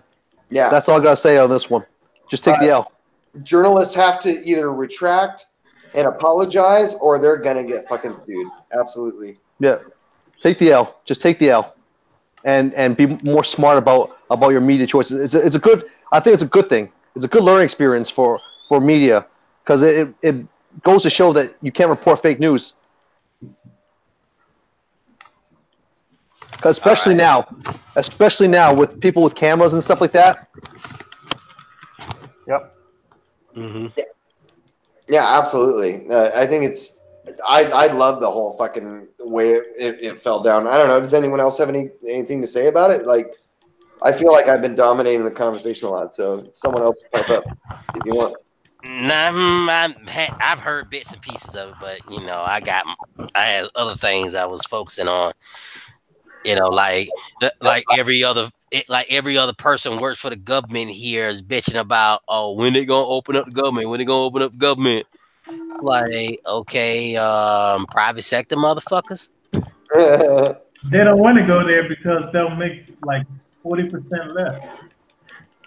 Yeah. Less benefits. No, but government job's a pretty cushy job. Like, you know. Yeah, you got major job security for sure. Yeah. I see. Damn, that sucks. All right. We have too much government bureaucracy, anyways. Yeah, that's true. Like here in Canada, we have probably 13 civil service workers for every citizen alive. Insane. Really? Yep. Yeah. Oh, the Canadian government does not do a good job with its tax dollars and how they run the government. Like it's a joke. Yep. Because I had a friend. I had someone pass by me and tell me about the government redundancy here. If they streamlined everything, the government will lose about 1.2 million workers. Yeah, but you got every agency out here. I'll just take law enforcement since that's the one I'm most familiar with. Okay, you got the FBI, of course, but then you also got the DEA, the ATF. You know, you got the NSA, CIA. How many combinations of alphabets are we gonna come up with? Oh yeah, and they all do pretty much the same shit. You got U.S. Marshal's office. You know. And I found out the history of the ATF at one point. They had to do something with those agents because they couldn't roll them into the FBI for some strange reason. But the ATF was created to give jobs to those who used to chase out the people during Prohibition. See, yeah, that's the thing. Like, well, and the FBI itself has no reason to exist. There's a department that covers everything the FBI covers right now. There's no reason for the FBI to exist. But for some reason, we still have the FBI. It's, I don't know. The government is the only thing that exists to perpetuate itself, like regardless of efficiency. It's just a parasite. Mm-hmm. And we also got we got the Department of Homeland Security. Like, wasn't that the job of the FBI? Yeah, exactly. And it's like, okay, so, and you also have the Bureau of Alcohol, Tobacco, and Firearms, mm-hmm. and then explosive. They BTFE now, but but yeah. And then you also have the Drug Enforcement Administration, DEA, yeah. And then you also have Border Patrol, and then you have ICE, and then you have like U.S. Immigration, U.S. Customs. I used to work around them during one of our days at the airport. There's U.S. Customs. 3 departments for every fucking thing. There's so much redundancy, and there's no one knows who does what until someone of authority steps in and says, "Okay, you guys do this," and that's all it is. And a lot of them got guns now. Even the IRS has an armed populace. What? Oh no. Yes, they talked about it. The IRS now has over 1 million guns and 2-point-something million rounds of ammunition. My question is why? Yeah, I remember that. Yeah. Since when did the IRS have the power to arrest anybody? They can come kick my door down because I owe them. Wow. Oh God. Speaking of IRS, do your country a favor. Report Instagram thoughts on IRS. Anyway, Yes. that's Yes, report a thought. Yep. We can pay off the national debt with all the shit they fucking make. The IRS are like, I think they're like the biggest gangsters. One year they sent me a letter saying that the taxes were done wrong and I owed them like $8,000 and they were going to seize all the accounts. They had the account numbers and everything.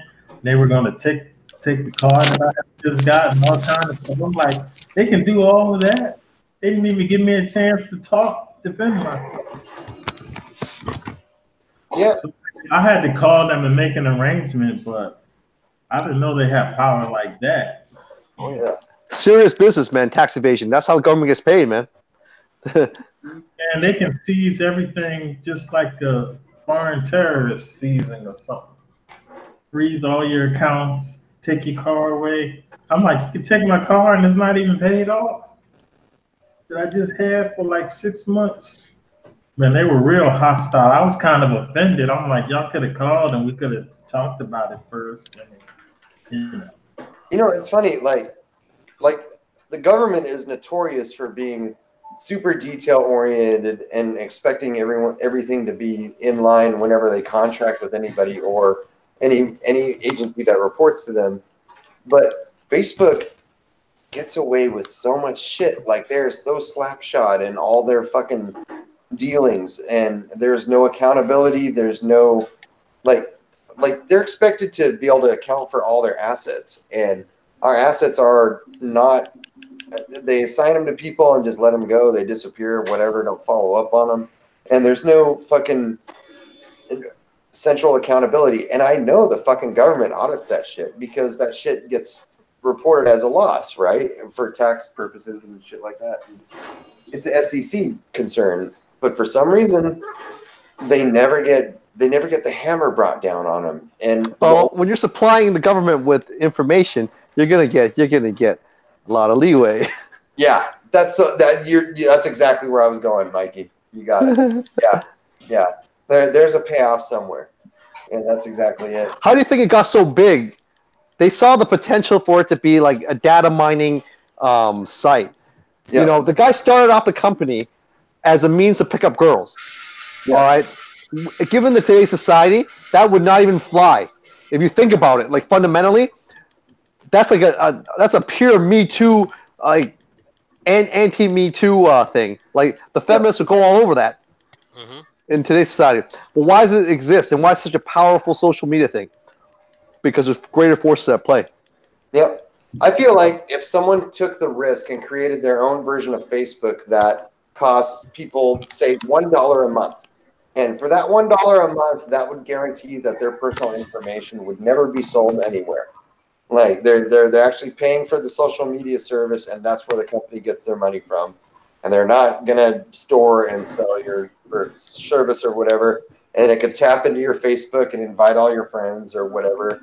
And boom, like create a service that people pay $1 a month, and then boom, and then you have a social media service that you can feel like safe at. And then I think we need to get away from this free platform attitude that we currently have. It's like we're all used to like shit being free. Like, use this. It's not free. Just sign up and give them your info. Like, yeah, that's the hidden cost. We need to get away from that. We need to make the cost more upfront and make businesses more honest about where the money is going and what it's used for. And I think, I don't know, I think as long as you charge a modest fee, people would do it knowing that their information is secure. I think we're entering an era where a business model like that could be viable. I don't know. People are a little more conscious about their information than they used to be. And I think they would pay $1 a month. I think that the allure of a free service is kind of worn off. We're all kind of hardened by the internet now. We've all been there and done that, I don't know. Yeah. Thoughts? Everybody in their life asks a dumb question here or there at some time. So I was wondering, like, if the IRS seizes your vehicles, seizes all your bank accounts, can they come in your home and search for your cash safe and take that too? If they have a warrant, like in order to get that point, like they won't usually get to that point. My understanding, because I'm not sure exactly how that works. All I know is that if once they get a warrant for like almost like they're gonna arrest you, they can practically do anything. Yeah. But to get to that point, you gotta have like a lot of reasonable grounds. That's all I gotta say. I mean, I don't know your situation, man. I don't know what happened with you, man. So I can't comment on that, man. No, when they sent the letter, I took care of it. I called them, but they were threatening before I even knew that it was a situation. Oh no, they were just threatening. I don't think they can really. At that point, I don't think they can, as long as you comply. But if you don't comply, it would definitely expedite their grounds to get what it is to get after you, and that's something you don't really want. It's just not it's not worth the headache. I don't know. I'd get a lawyer and see what they say. You know. What are your guys' opinions about a home cash state? I've been getting like different viewpoints on that. Like people are like, no, keep your money in the bank. You shouldn't have any cash on you in the house. But I mean, like, it's all electronics. What if all that shuts down? Or what if what the conspiracy theorists say about if the grid goes out and all that stuff, you won't be able to get any money? Everybody should have a cash savings. Well, if you think about, look at this, Joe. If the whole system went down, right? And okay, if everything went down, cash as a in itself won't be worth anything either. Yeah, that's true. But I do agree with you that yes, you should always have some cash on you, because I still believe in cash is king, and there's just it's just an easier transaction. It's no different than exchanging a resource or a good for something. It's a physical exchange. I mean, this electronic stuff is nice, it's convenient, it's safe, but you're right. If shit were to hit the fan, you know, the safest things are basically physical things like gold or stuff that you can use. Gold, let me see. Yeah, gold, guns, ammo, yeah. Gold, guns, ammo, anything health related, you know, fuel of some sort. You know, those are industries that'll never really go down. Transport, guns is a big one. Tobacco, you can't trust the bank. Food. 100%. Yep. No, you can't trust the bank sometimes, and they give you such shitty rates sometimes that you're better off putting your money elsewhere. It's just that cash isn't good to throw around. So I read a lot of books. I've been reading a lot of books lately. They usually say, you know, if you have about 1 to 10% of your net worth in cash, that's a pretty good number. Like 1 to 5% of your net worth in cash is not bad. And then the rest you got to invest or use it to you know, pay off stuff or whatnot, your taxes, et cetera, et cetera. That's a pretty good ratio. So that's my position on it. If you're gonna ask about how much cash you think one should have. I don't know. It's hard to spend gold and silver though. Like you kind of have to have local currencies to get right. No. But with gold, I mean, you could trade it for something because there's a value on it. There's a market value on it, right? Mm-hmm. There's a use for it. But it just depends. Like water would be a very valuable commodity if all the, you know, if there was no more water. Right, but I mean, what are the chances there being no more water though? Clean water? Clean water. Who knows? I mean, assuming the government of Detroit takes over the world, yeah, the water will fuck up everywhere, but I don't see that being likely. There's plenty of fresh water in the world that's clean and doing well. No, I'm just putting a hypothetical situation about how there's certain things that are more useful as commodities than others. That's all. I mean, but we're not really going to be in an economy where water is going to be worth anything anytime soon. No. You You know? No, you're right. No, my point is like that's why I agree with Jawara. That's my point is that where sometimes it's good to have physical cash rather than to rely on like a arbitrary figure. Well, I agree with that, and I think we at our own detriment become too dependent on digital money, because if we all decided to like take all our money out of the banks at the same time, they'd be fucked, right? Like, because there's not enough money. There's not enough physical money to actually pay us all out. It doesn't exist, and that's kind of a fucked up, weird balancing act we're playing with our economy, right? Like we're dealing with a lot of imaginary money that's all just in the digital ether, and that's not good. No. Because I don't know. It's a lot of power in the hands of a very small number of people. No, that's a good way of summarizing what I had to say.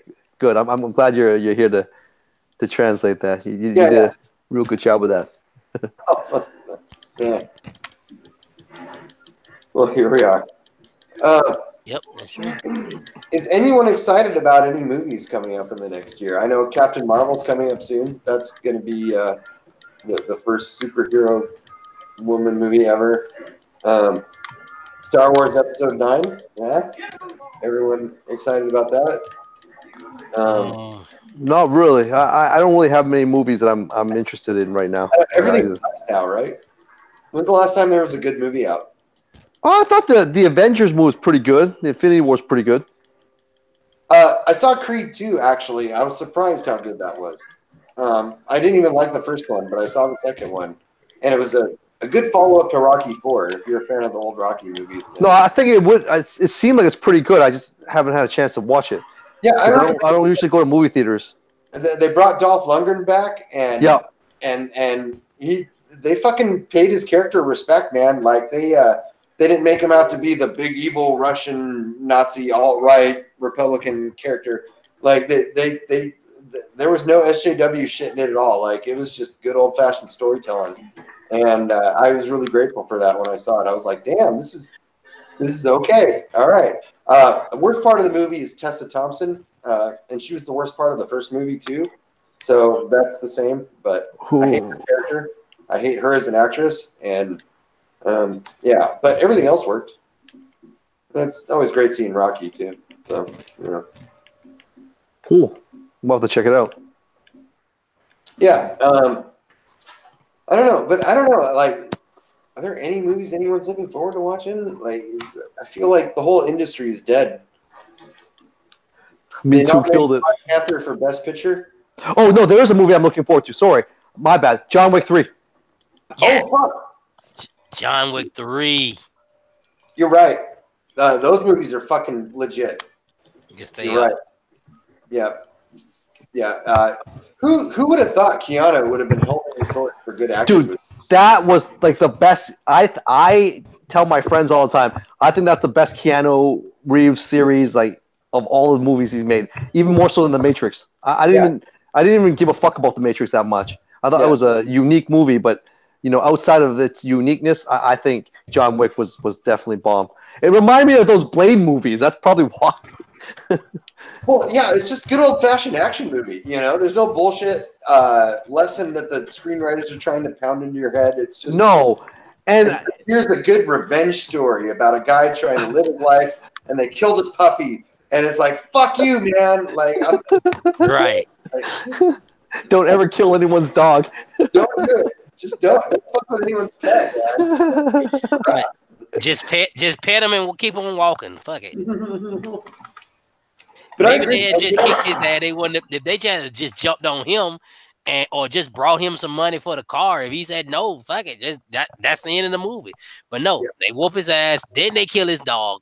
Yeah, exactly. Like it gets you invested in that old school '80s Charles Bronson kind of way. It's just taps into that visceral feeling that, like, it's like, yeah, it's okay. I get this. It's very human reaction.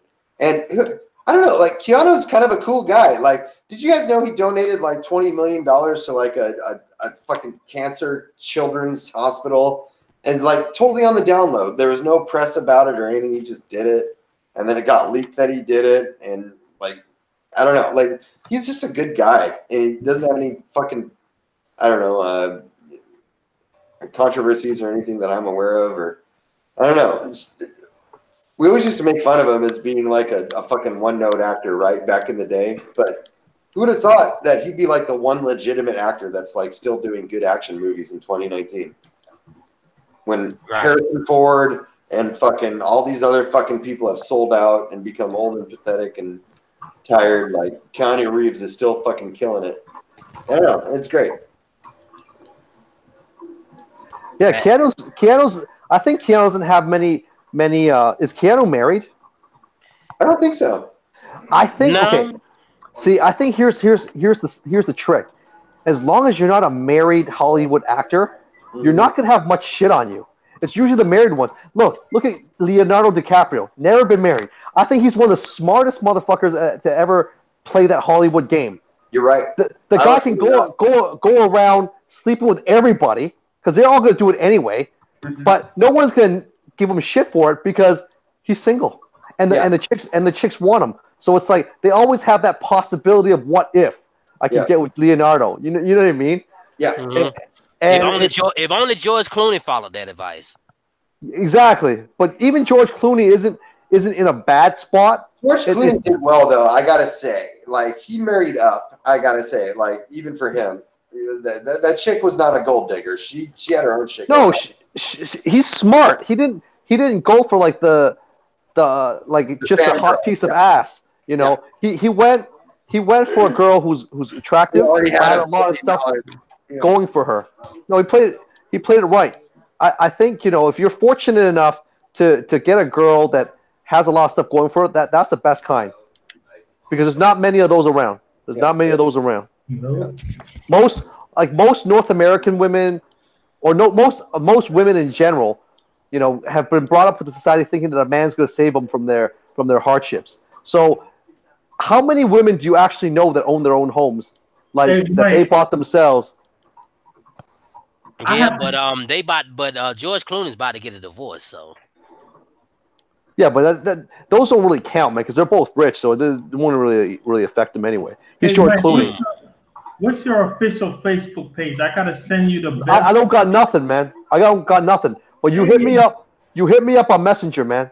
I'm still on Messenger. All my pages are gone. I'm going to send you and James the best dating video and Chase that I've ever seen. It was such good game. It's by an Asian guy, and he said the way that you really get cooperation from a woman is to date a woman like way lower than you, like either poor or whatever. And I think that's true because I dated like doctors, dentists, women with a whole lot of money, and they were not. I mean, you know, they would have sex and stuff, but they were not cooperative. It's like I couldn't get full submission from them because they had too much money. So when you have a poor girl who lives with her parents, she doesn't have a job, where she works part time, she becomes damn near your slave. Nah, man. I don't agree with that. I don't agree with that. I think that's I mean, there's some legitimacy to that, okay, and that's how it's always been as well. But I don't know if I fully agree with that because I think times have changed. And also, if you have a woman that's not capable of doing anything for you, that's going to make your life actually more difficult, and you still have to end up paying for it, especially the way that marriages are set up. You're better off finding yourself a capable woman that can help you become better than someone that would just leech off you and be submissive. I don't know if I agree with that. If you date an elite woman who's making $600,000 or more a year, you can't smut her out. You can't make her do BDSM. You can't flog her and be a dungeon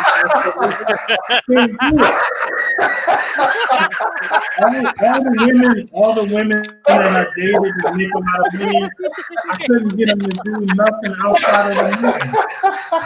But if you have like a poor girl who doesn't have nothing, and you're giving money and showing her what she can't show her. Gerard, basically what you're telling me is that you're just getting like a exclusive prostitute. That's what it is. And and there's nothing wrong with that. There's nothing wrong with that. I'm just saying. That's not a wife, man. You're getting yourself a prostitute, but that's okay. There's nothing wrong with that. Like I said, there's nothing wrong with that. I'm going to send you this video from an Asian. He kind of looks like me. He said it's just a first thing that he's learned. He said, well, I don't want to be offensive, but he said like when he goes into like the ghetto and the black community and the poor girls see his nice car and his nice home and he has a nice job, they're like his sex slaves. He's like, it's like they don't even, their personality is gone. It's like they're just, he's their lord and master. And bro, he's not wrong though. I'm not disagreeing with him, but that's how it always is with everything.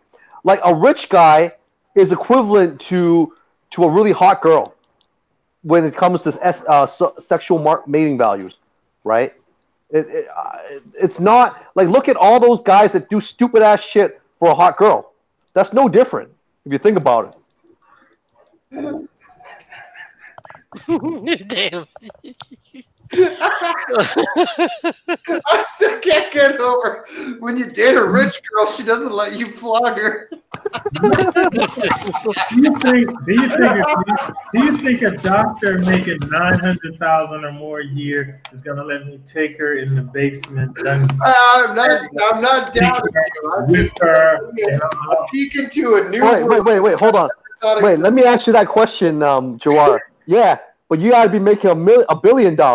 Look at that fucking 30 Shades of Grey or whatever the fuck that book is called, man. Dude's a billionaire, so he can get away with doing all that fucking shit. Right. Right? You just gotta get more money.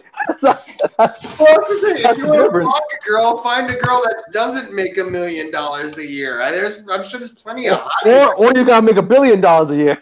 Yeah. It's all a money game. That's all it is. I'm gonna see if I can find that video right now. I mean, I'm not saying that guy's wrong. Like, I don't disagree with him only because I understand the human dynamics. That's how things work. But he was saying when he was dating women on his level or higher, then they start talking about what they're not gonna do and all that stuff. See, but this is the beauty of dating and having choice, right? If someone's like that, you just dump him. You just ghost him. He's not committed to him. Well, I mean, if no promises have been made, then fuck it, you know? Like, I don't know why you stress it, Jawara. Like, it seems to me that you could find anyone that'd be willing to do anything you wanted. Like, you're just always looking at zombies. Looking for someone above you. I don't know. You know, if I meet a woman and she's too successful, I don't even have anything to do with her. Well, yeah, why bother? You don't want to compete with her job. You want her to focus on you, right? Then you find a girl with nothing else going on other than going to the gym. She's too successful and she has her own money and all that stuff. She's not going to be nasty. I'm trying to think of any examples otherwise, man, because no, that's not true, man. Because I dated a lot of doctors, and they do nasty shit. You just gotta. It's a frame, man. You gotta get them in the right state of mind. If you know what, all girls and all females and males have the capability of doing nasty shit. It just you have to get them in the right state of mind to do it. That's what I found. In all my years. Like, I don't know, you just got to find the one that is very sexually compatible with you and that's willing to do that kind of stuff. But you're right. In general, the more ratchet a girl is, the more she's willing to do nasty ass shit. That's why they're ratchet. If you're rich and she's dirt poor, there's nothing that she's not gonna do. That's not true, man. That's not true, because there are poor girls with esteem. It just depends on where they're from. Like Eastern Europe's poor as fuck, but not all the girls there are gonna do stupid ass shit. They have self-respect. money can't buy their love. They're not gonna. I mean, it could with a lot of them, but for some of them, you can't. You gotta be a person of good character. So those are the keepers. I call those the keepers. The other ones, well, you do as you wish. But when you're done shitting on them or whatever you want to do, you just drop them back to the U.S. like what those sheiks do, man. Those girls that go to the Dubai and shit on Instagram, what do you think they're doing? They're doing the same thing. They're getting shit on. Like I said, those girls aren't as broke as the girls you speak of, but these other dudes are billionaires. So they're getting girls to fly over to Dubai and they're shitting on them, and they're fully willing to do it for their Instagram shit. Well, and like, why not go get your face shit on for 3 months, and then suddenly you have $100,000 when you go home? Why not? You could. Not many people can make $100,000 in 2 months. True.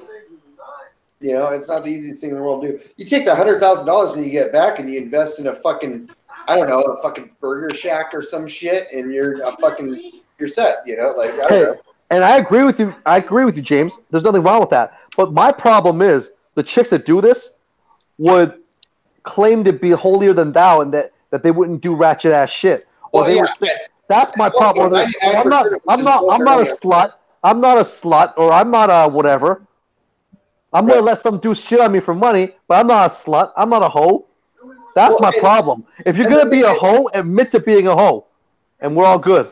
Well, yes, and you're absolutely right. And to build off that is these fucking chicks, they don't go back and invest their money into business. They spend it all on coke and go out and party or buy clothes or whatever, and suddenly they're broke again. So what do? Oh, I can get another $200,000 by going back and getting my face shit on for another 2 months. And it becomes a fucking cycle. And suddenly the price goes down every time they go back for another deal. Well, absolutely. Yep. There's diminishing returns. And then suddenly you just become a slave to the whole fucking thing. One day you wake up and you hit the wall and you realize you can't snag the same dudes as you used to. Yeah. It's always like this. There's a limited cycle to these kind of things. Yep. And that's the thing about all of it. And there's always going to be someone else to replace you. There's always going to be another girl ready to take your place. That'll ask for less and demand less, and I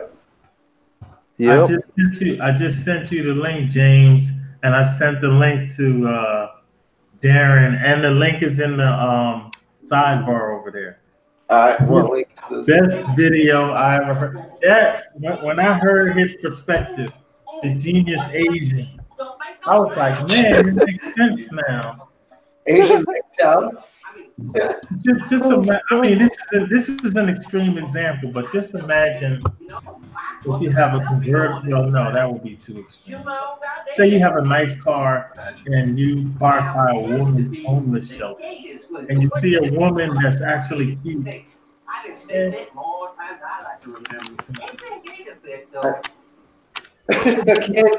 She would be way more submissive than a so-called co-worker who's a couple of grades or makes a little bit more than you, or the same as you, or blows you out of the water with her income.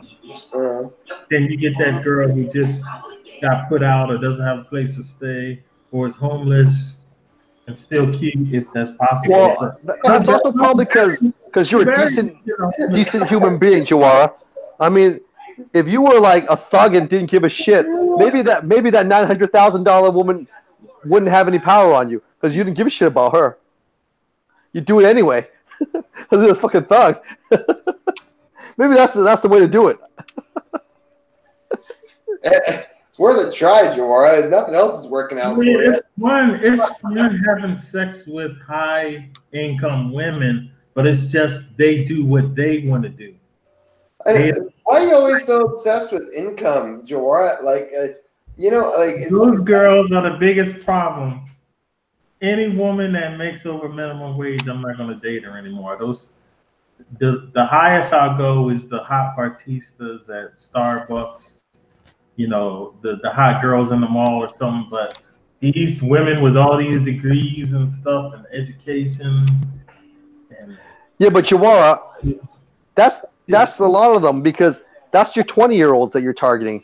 There's nothing wrong with that. That's the hottest bunch, man. Well, yeah, that makes a good point too. Yeah, that they all are. The troubled ones are over 40, over 35. Now, I have something to say about that too. If a chick is over 30 and she's broke, she has problems, man. Seriously. You shouldn't be dating those. If you're gonna date a broke chick, you might as well date a younger one. I agree. So you really, so Chase, do you think a highly successful woman is going to submit?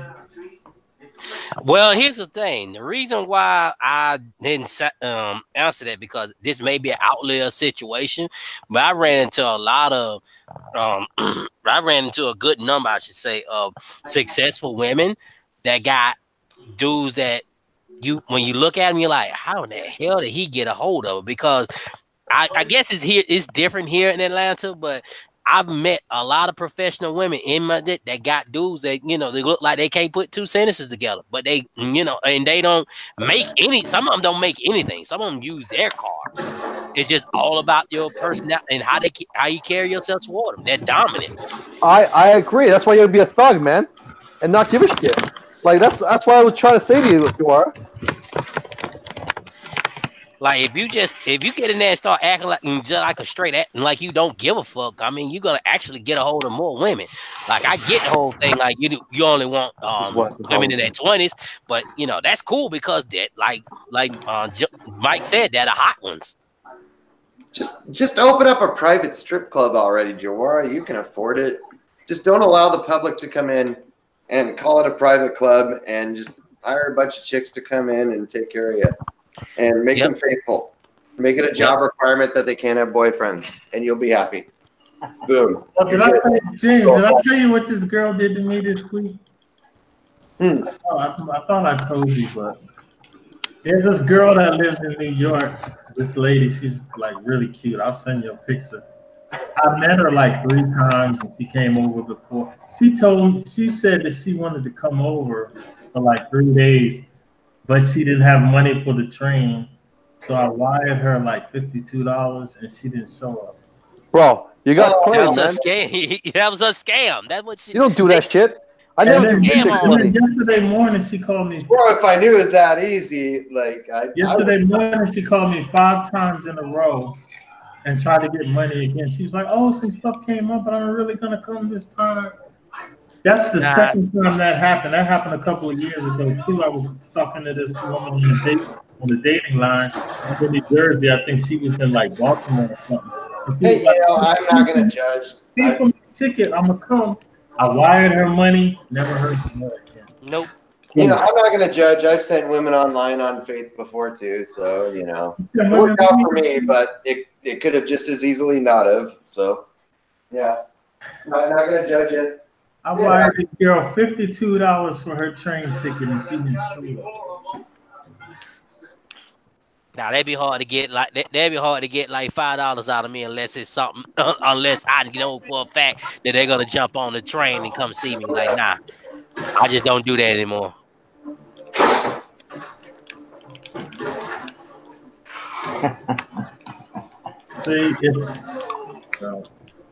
Well, you know, it's inevitable that if she had her own money to catch her own train ticket and all that stuff, she probably wouldn't have been any fun. Well, it's inevitable that you spend any time on Facebook. Eventually, some chick that's way hotter than you ever thought was above your means is gonna hit you up with some sad sob story and tell you that she just needs a little bit of money and she's gonna come and marry you and make your dreams come true. And like we've all been hit with them, and it's all very convincing. It's all a fucking lie. It's never gonna happen. No princess is gonna randomly fall in your lap. It's not. That's what Facebook is for. There's just a fucking gross fat Indian guy on the other end messaging you saying, "Oh yeah, I want to cuddle with you right now and watch movies." But, yeah, it's all a lie. Did you ever have a girl try to use you for a place to stay? Oh yeah, every time. Well, whenever I put up anything for sale on Craigslist, I always get some kind of fucking scam like, oh, I'm an Asian girl and I want a place to stay, but I don't know where to go. I'd like to buy your TV, but can I also sleep on your sofa? I'll send you $1,000 right now, and you can send me $800 back. And it's like all these convoluted scams. It always happens. It's like, do you have PayPal? Do you deliver to Africa? Like, no to both. It's like, no, I'm not sending shit to Africa. Fuck off. Right. Yeah. Let me see. Mike's still here? Yeah, I'm still here. Yeah, I got a question. I'm trying to figure out what can I do regarding my health, because I'm having a bit of difficulty trying to drop this weight, but I also got a digestive condition. I was wondering, are you a big fan of natural supplements, or are you conventional medic? I don't use supplements. So you have a digestive issue? Yeah, IBSD. Okay. And I'm running low on my dicyclamine. And the only way I can get medication for it again, I got to go to a whole new doctor. And I just changed over insurance policies with different companies. And I worked on, and I'm only off on weekends. And it's very difficult to find a doctor that's open, like Saturday and Sunday. You can't go to a walking clinic for that? Not that I've seen. Because you need a prescription for your drugs, right? Because I thought walking clinics, they usually give you prescriptions if you really need one. In a way, but the thing about it is that this bit, according to the doctor I seen for this med, that sooner or later I'm gonna wind up with a paralyzed colon. It's gonna slow me down to the point where, I'm not gonna be able to, to pass anything through. But judging from the episodes I have when I go a couple of days without taking it because of the side effects, I don't think that's gonna happen anytime. No, in your case, you're gonna need meds, man. Okay. If you're on meds, you gotta stick with that. How's your diet? Like, what do you eat normally? I'm right now. I just do protein. Like, I do my meats, like chicken, every now and then beef, fish, and then I do vegetables like carrots and green beans. That's what we IBS people can eat. I don't mess with anything that'll mess with my digestion, but I do have these cravings all the time where I might go in and just binge out on junk food today, and I pay for it. Well, with the junk food. So with your situation, you can't eat. Like, do you have to eat frequent small meals, or you can eat like one big meal and be done with it? Either or is fine. Like smaller meals, one big meal, and I'm good. I just want to stop with the with the pain and the sudden urge to go hit the crapper. Oh, yeah. I don't know about that one then. Like, I guess if you eat less, you would need to go to the crapper less. So I've been doing intermittent fasting for the last couple of years. Okay. And I find that works for me. I don't end up eating as much, and I eat like one big meal and stay really satisfied. I mean, that might help you with your situation, just because you get your calories in one meal, you get one big meal, and then you won't have to go to the bathroom so often. Right. That's what I'm thinking about. Have you ever heard the carnivore diet? Because by you being in the med field, I think someone against that. I'm not in the med field. But like the carnivore diet, I've heard of though in the fitness community. I think it's just a fad diet, man. Like everything else, you just gotta do what you gotta do, man. That works for you, and that's healthy. Keep the calories low. That's for a dieting perspective, but for your specific case, I'm not sure, man. Because I'm not in the health field, man. I'm not a medical doctor, man. I don't know. Okay. I'm just a fitness guy. You're a fitness guy. Okay. I thought you were No. I'm not anything. I'm just an entrepreneur that happens to be in the fitness industry. Okay. Since you eat one big meal a day, like what I do, I have one big meal a day, but I have protein shake 2 to 3 times a day around those meals. Do you just have nothing? Oh yeah, nothing. Just water and coffee, black coffee. I You eat see, one or that's two meals a day. I drink okay. I drink coffee or tea in the morning, even after I train, and then I fast for about 16 hours a day or more, and then that's it. Okay. See, that's my biggest problem. See, I can't handle caffeine anymore. Like if I You can't drink a handle cup, caffeine? nah, I can't. If I drink something in the morning, I'm up like Oh, hours. okay. Sometimes I can go a No, day. you don't need caffeine. The only purpose for caffeine was to like kind of suppress your appetite if you get hungry. I personally don't even get hungry anymore. I don't need it. But you can always drink club soda too to give you the feeling of fullness. If you Club to soda. Yeah, Okay. the initial hunger pains of transitioning to fasting. I'm to the point where I don't need nothing. I'm just good. I mean, there's going to be some days where I'm really starving, but far and few between. So when I do that, that's when I take more caffeine or club soda or something and drink more water to keep myself hydrated. I always have like a 2 liter bottle of water. Sorry, no, Okay. sorry, not 2 liter. The 2 liter? Yeah, it is 2 liter. 2 liter bottle of water where I drink, throughout the day.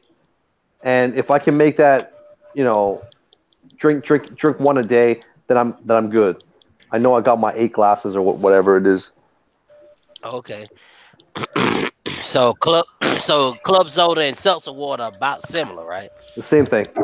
Okay, but mineral water, that Perrier, that's mineral water. That's a difference. Same like anything. So any sparkling water is fine. Mineral water doesn't matter, man. Okay. Yeah.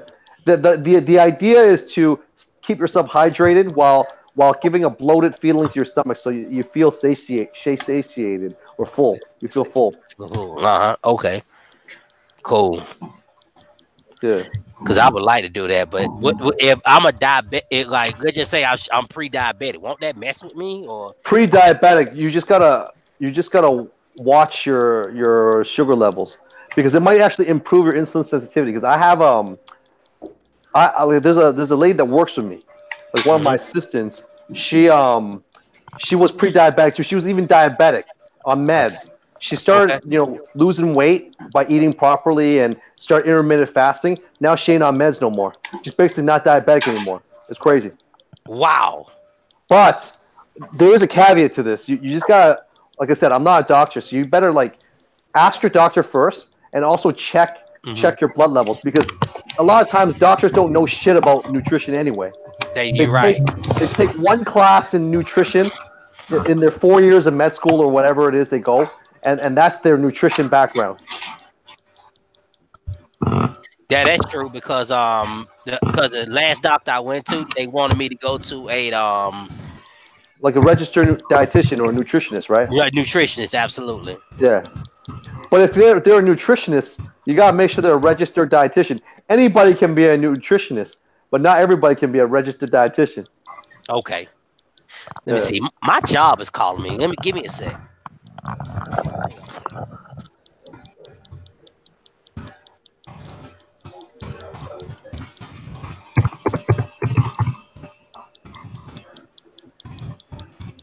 Is there some way you can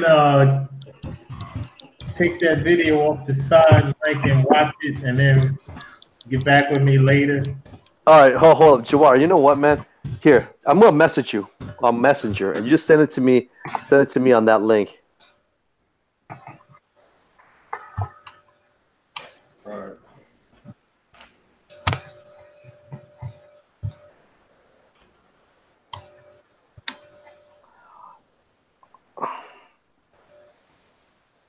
Yeah, I just sent you a message. You might have to check your messages, man.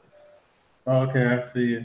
Yeah. So many, you got how many Facebooks do you have? I don't even remember. I don't have any. This is just a messenger account, because I no longer I deactivated all my Facebook accounts.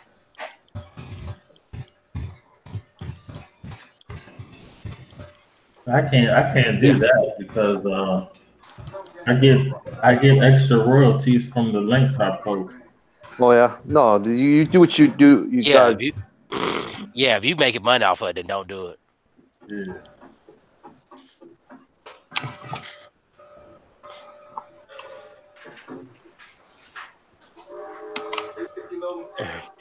So, hey, Mike, got another question. When you work out, do you just ordinary barbells, or do you use Olympic plates? It doesn't matter. Weights are weights, man. Okay. Okay, I keep hearing these guys, they're very particular. They say, yo, you got to use the Olympic plates, the 2-inch plates. Some of them just say, are they smashing it down into the ground? They let the weights drop. You know what I mean? When they get That's out probably the body, why. like boom, they just let them drop. Yeah. That's probably why, because the Olympic plates are soft, so they don't make a huge loud sound when they're lifting heavy. Yeah, they do have bumper. Some of them do have bumper plates. You know. Yeah, that's what you're asking, right? Olympic plates, the bumper plates, right? Yeah, absolutely. Bumper plates, yeah. It doesn't matter. Weights are weights, but if you're gonna drop weights, they're a little bit better only because you're not gonna like make a big sound. Because some gyms frown upon that. They can kick you out for that. So that's something you don't want either. You don't want to get kicked out of the gym or drop weights. Hey, why do you go to a real gym? Like I'm done with that. Them girls show off and distract you. Nothing but distraction and all them rules and everybody looking and personal trainers trying to. Too much. Bro, when I go to the gym, it's all business. Because you know that. Look, if you're people want to talk. That's a whole nother. Like I don't even like meeting girls. Meeting people in general at the gym. I mean, the odd dude, I might admire him and be his friend and shit. But I wouldn't go to the gym to meet girls because if you're there, you're always there. So if it don't work out, you know, you have to see their face at the gym all the time. Now that's one. And two, look, when you approach a girl at the gym, it's kind of weird, man. I'm just trying to work out. They're probably trying to work out. I don't know.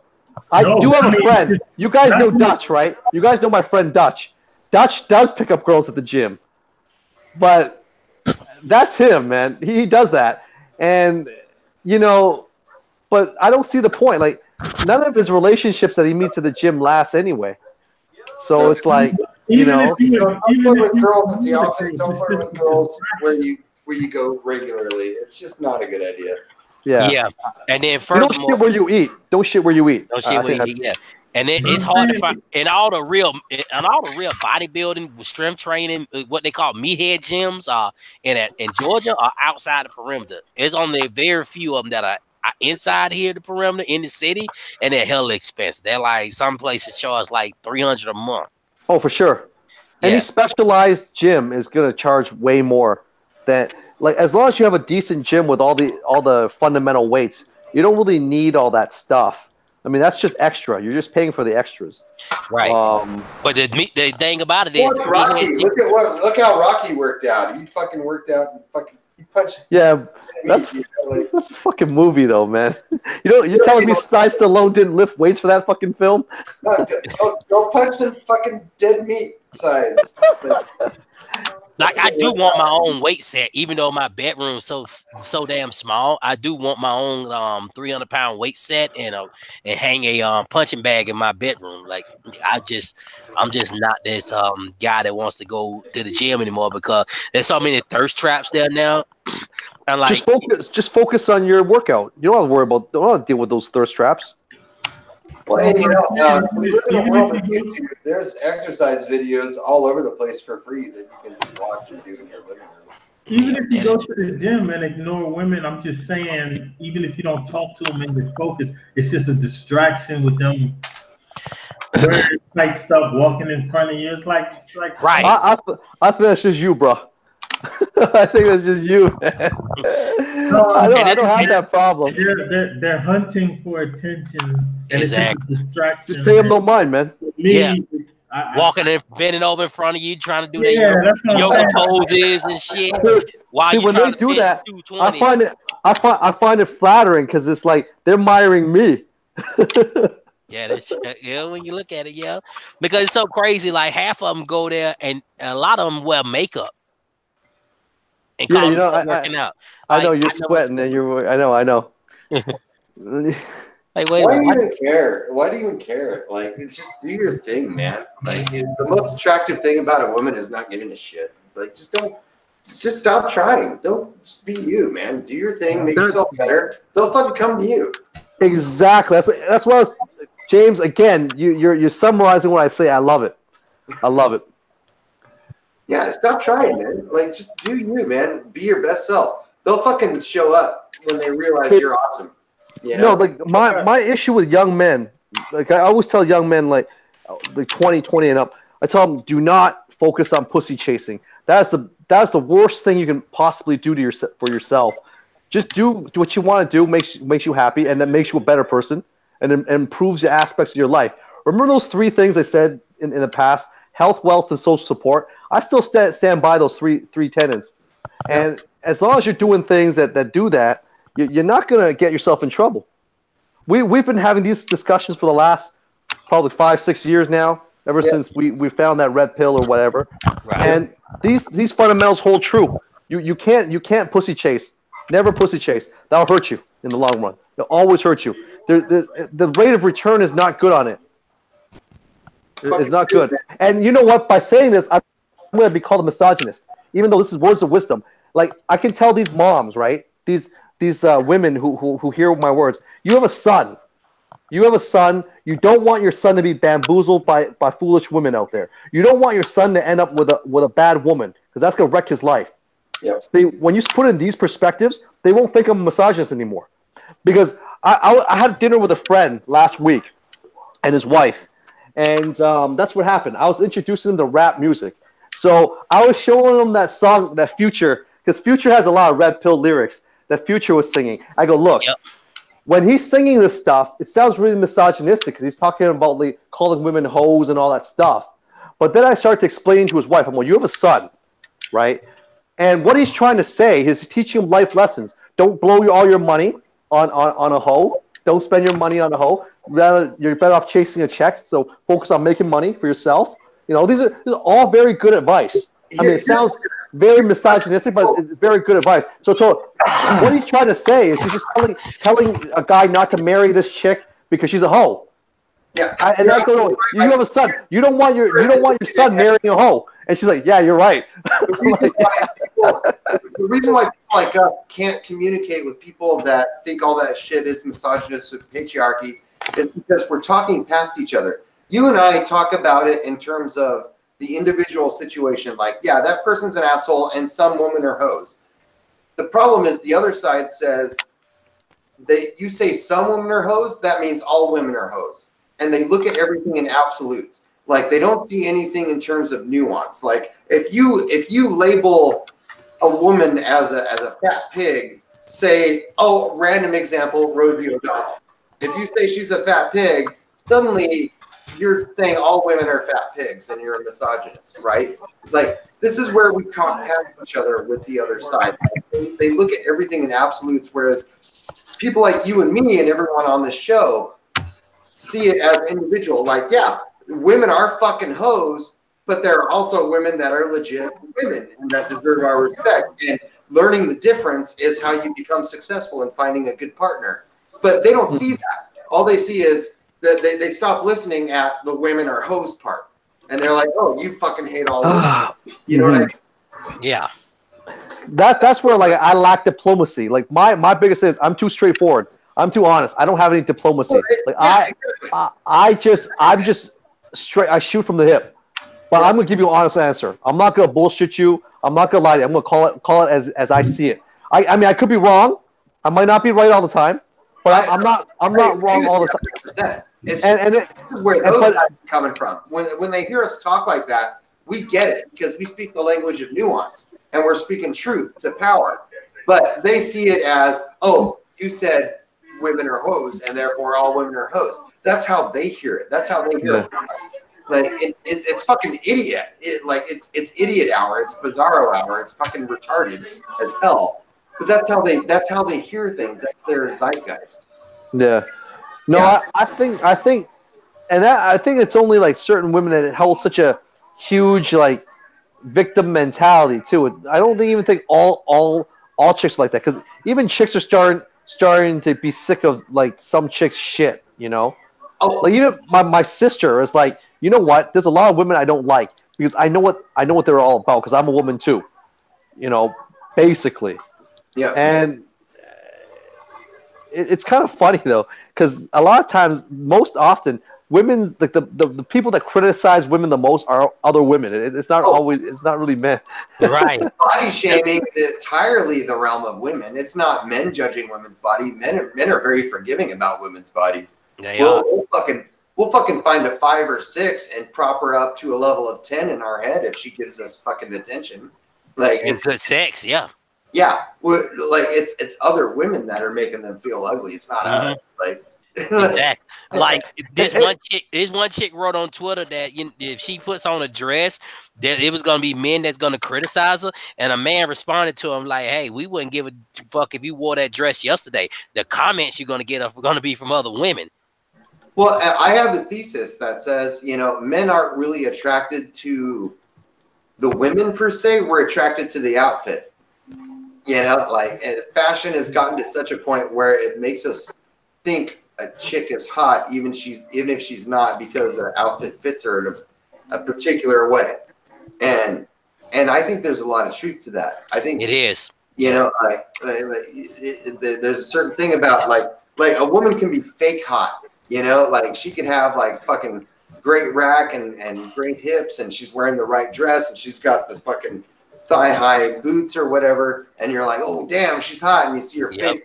Well, I don't know. Yeah, that's like the body, but then when you look at their face, because see, I'm in the cosmetic business too, so I kind of have an eye for aesthetics and stuff like that. So for me, when I judge a chick by their looks, like I'm trying to be. I base it on like golden ratio principles and stuff like that, but that's another conversation. I'm not the norm maybe when it comes to these kind of things. But yeah, I believe James' thesis is true has some truth to it, because I noticed that I'm more attractive to chicks that know how to wear dresses and tight skirts and jeans that grab them at the hips than anything. Well, yeah, for sure. But they have to have the body to pull it off, eh? Like just wear clothes that fit appropriately, and whether if you're overweight or not, you can still look good. But the thing is, it's even more pronounced with women when it comes to like makeup and fake lashes and all that shit. And makeup's the great equalizer, and so is alcohol. Mm-hmm. Yep. Well, it's not like men need an equalizer, though. I mean, they're gonna fucking thirst over these 5s and 6s already, as it is, because money's a great equalizer. We had this conversation already. Hey, Mike, you don't have any weights in your house? No. I one of my houses had one, but then I gave it away because I don't live there anymore. Would you build a home gym if you could, or you don't want to? Well, would I build a home gym? See, the thing about me is that I'm pretty nomadic, right? So I can't stay in one place too long forever. Okay. So you don't want to be dragging to that shit move all that shit. I haven't found a place where I want to settle for the rest of my life yet, man. Okay. Oh, Chase. These are a little bit of my toys that I got. Let me take a look. Okay, what you got? Right.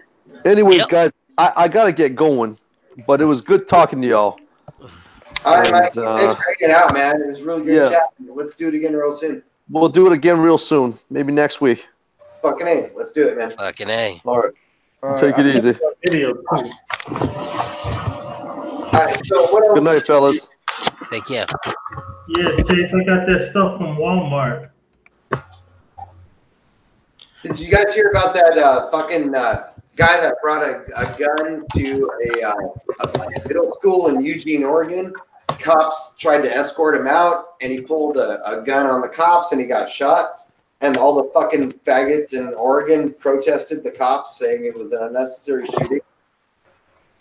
Yeah. Really? Yeah. Some fucking freak brought a gun to a fucking middle school, and the cops tried to escort him out, and he resisted arrest, pulled a gun on them, and they shot him dead. And people are protesting it. That's how fucking stupid Oregon is right now. Like they're protesting the death of a guy that brought a gun to a fucking middle school. A gun.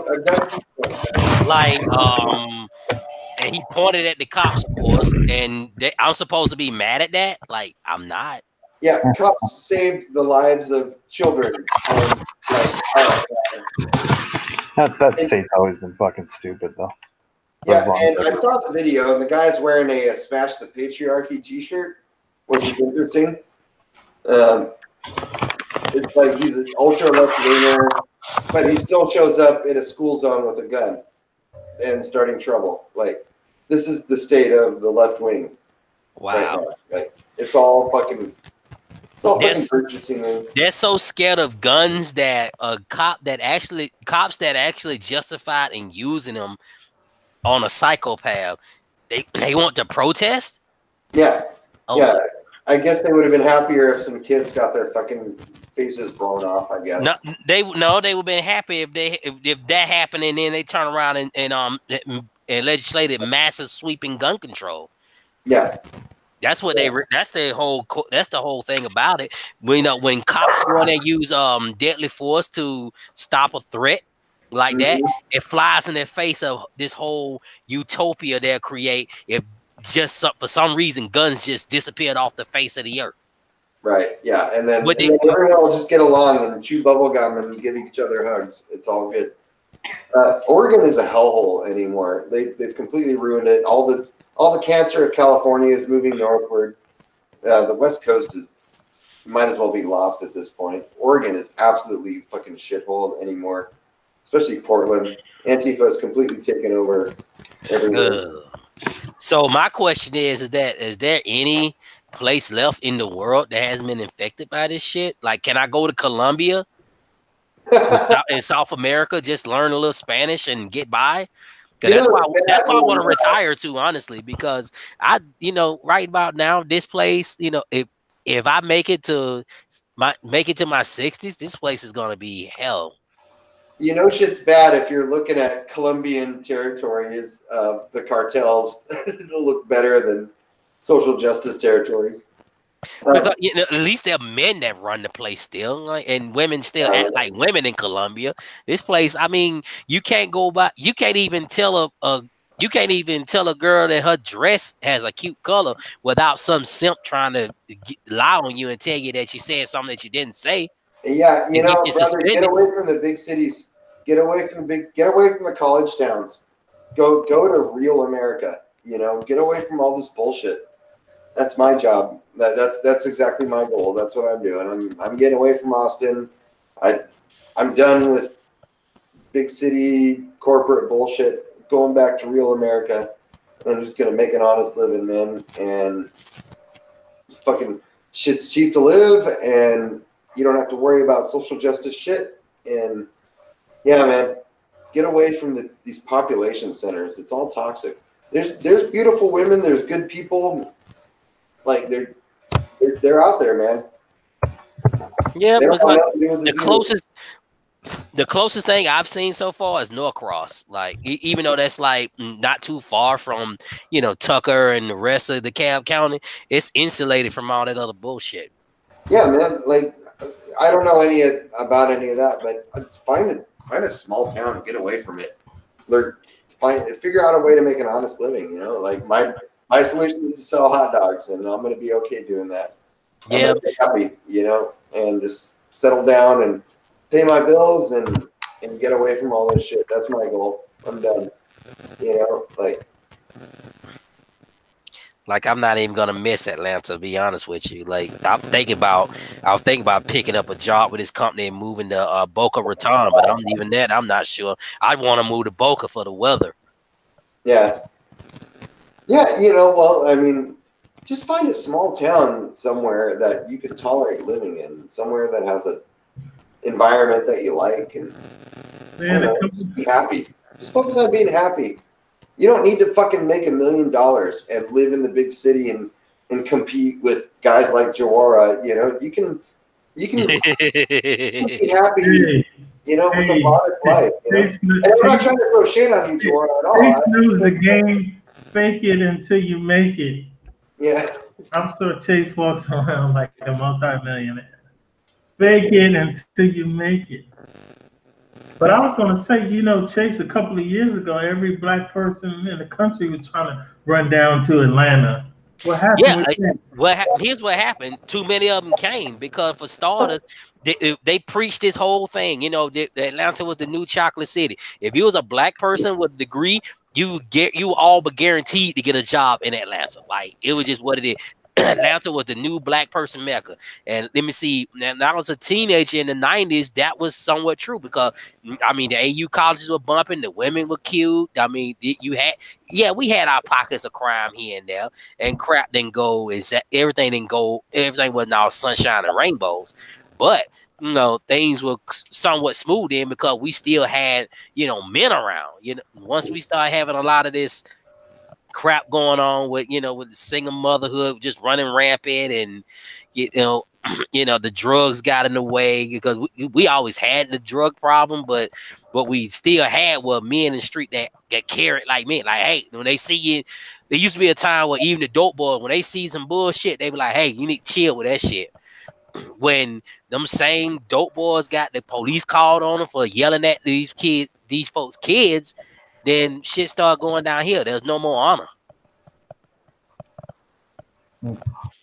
It used to be a time where, you know, if you stepped into a man's territory as a kid and you start running your mouth, you got checked. Like, hey, close your mouth. Get your ass off around here, man. They grown folks over here. And you had to respect that. Now you got these mothers that mother these kids so much, and then they talk like they talk to their mother like they're their friend or something. So everybody are all the blacks getting rich down there like they thought 10 years ago? Or from what I heard, a lot of people are trying to get out of there. Out of Atlanta, absolutely, because it's turned into Dusty Dude Central. If it ain't Dusty Dudes, it's a bunch of freaks running around there with skirts on and tight clothes, or if it ain't that, it's a bunch of weirdos out here getting high all the time. They got a lot of jobs out there.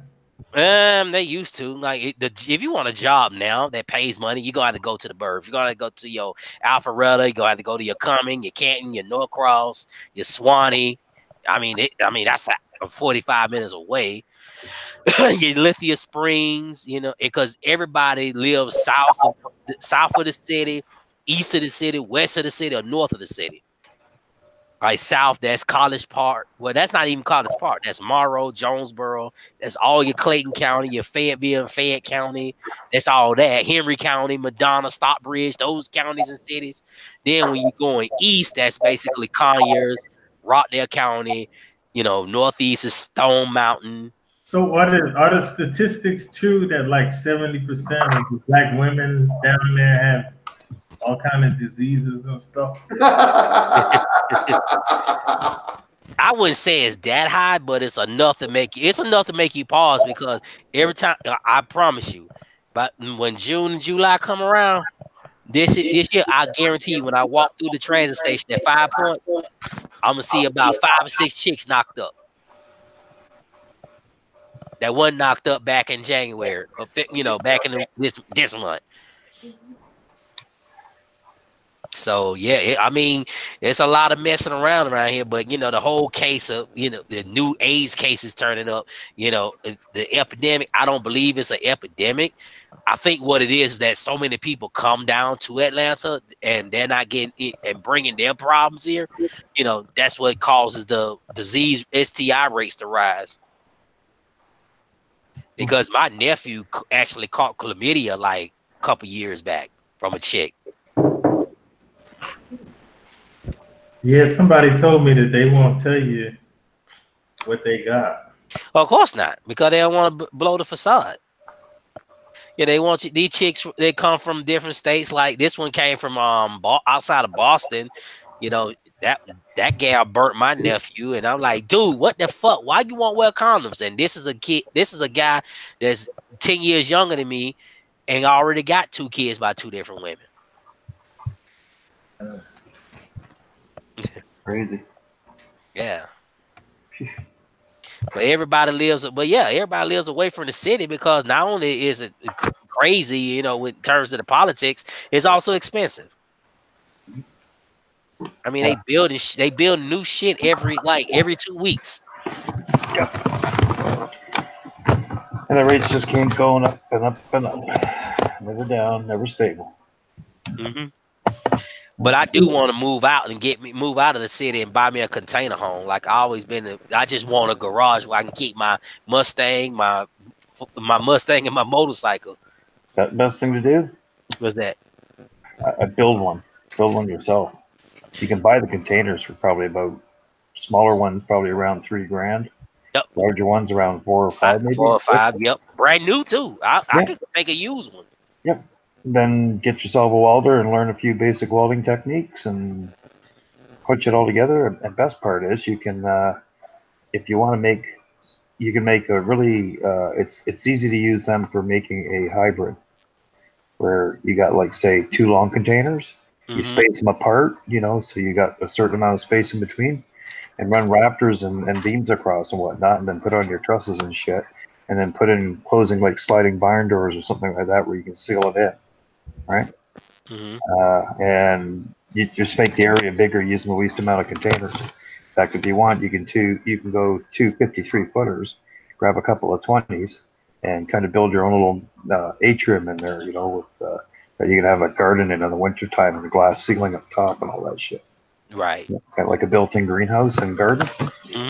And you can case it all in, enough space for your car and all that shit, and put kind of like a garage door arrangement on it.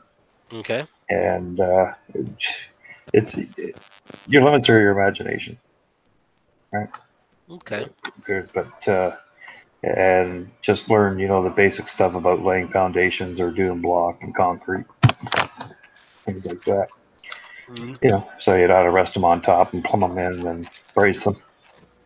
And in fact, we got one guy down here near the hospital. We redid a whole home out of containers, and it looks awesome. It's just a really nice looking place. Right. But this is multi-storied, eh? And does ever look friggin' good. Yeah. And the neat thing is there's so many containers out there on the world. They're almost dirt cheap to get. I think they said there's something like close to 1 trillion of them kicking around out there. Which is crazy, you know, because I see some now, and like even the way they got these fabbed out, you know, they're running like 30 and 40 grand. Yeah. Well, even the nice thing too is that even if they're not perfectly nice looking containers on the outside, you can case them in with whatever you want, pretty much siding, wood, whatever, completely hide the container. So you got the structural benefit. That's it, right? Yep, they're pretty much solid. Yeah. Yeah, and on the open end where you've got the barn doors, you can design that so you've got a cased-in window there, just within the framework of the doors. And then when you gotta go away for any length of time, like you can put a sliding door in there or whatever you want. And if you gotta go away for a time, just close the container doors up and lock it. Yep, they can't get in. Yep. Perfectly sealed. Yeah, it's like a vault. Yeah. So when the purge go down, they can't get in. Yeah, or you can lock yourself in, one of the two. You just got to figure out how to get out. Right. Which case I recommend you get a book from Houdini. Hey, guys, I'm going to go ahead and end the broadcast. So let's go ahead and throw in I'll leave the room open if you guys want to keep chatting after we go offline. But any final words for our audience out there and anyone that happens to be watching? Oh, people were listening to this? Yeah, we were live. Not a whole lot, don't worry. We're not that popular. Okay, what did we learn from this tonight? Let's see. Don't spend money on some chick that says she's going to do this, this, and this, and doesn't show up. Yes. Try to find one that likes flogging. Yep. Oh, I was using that as an example. Really, what I meant. But you can go to you're never gonna go to any porn site and just go to the BDSM category and all that stuff that comes up. I'll pass. I don't think it's not good though, because like when you go to the tube sites, there's like what 300, 400 categories. So if somebody gets wrapped up in something new, is it really your fault? Because like back in the 80s, you just had like a VHS, I guess, or whatever, however they did it back then.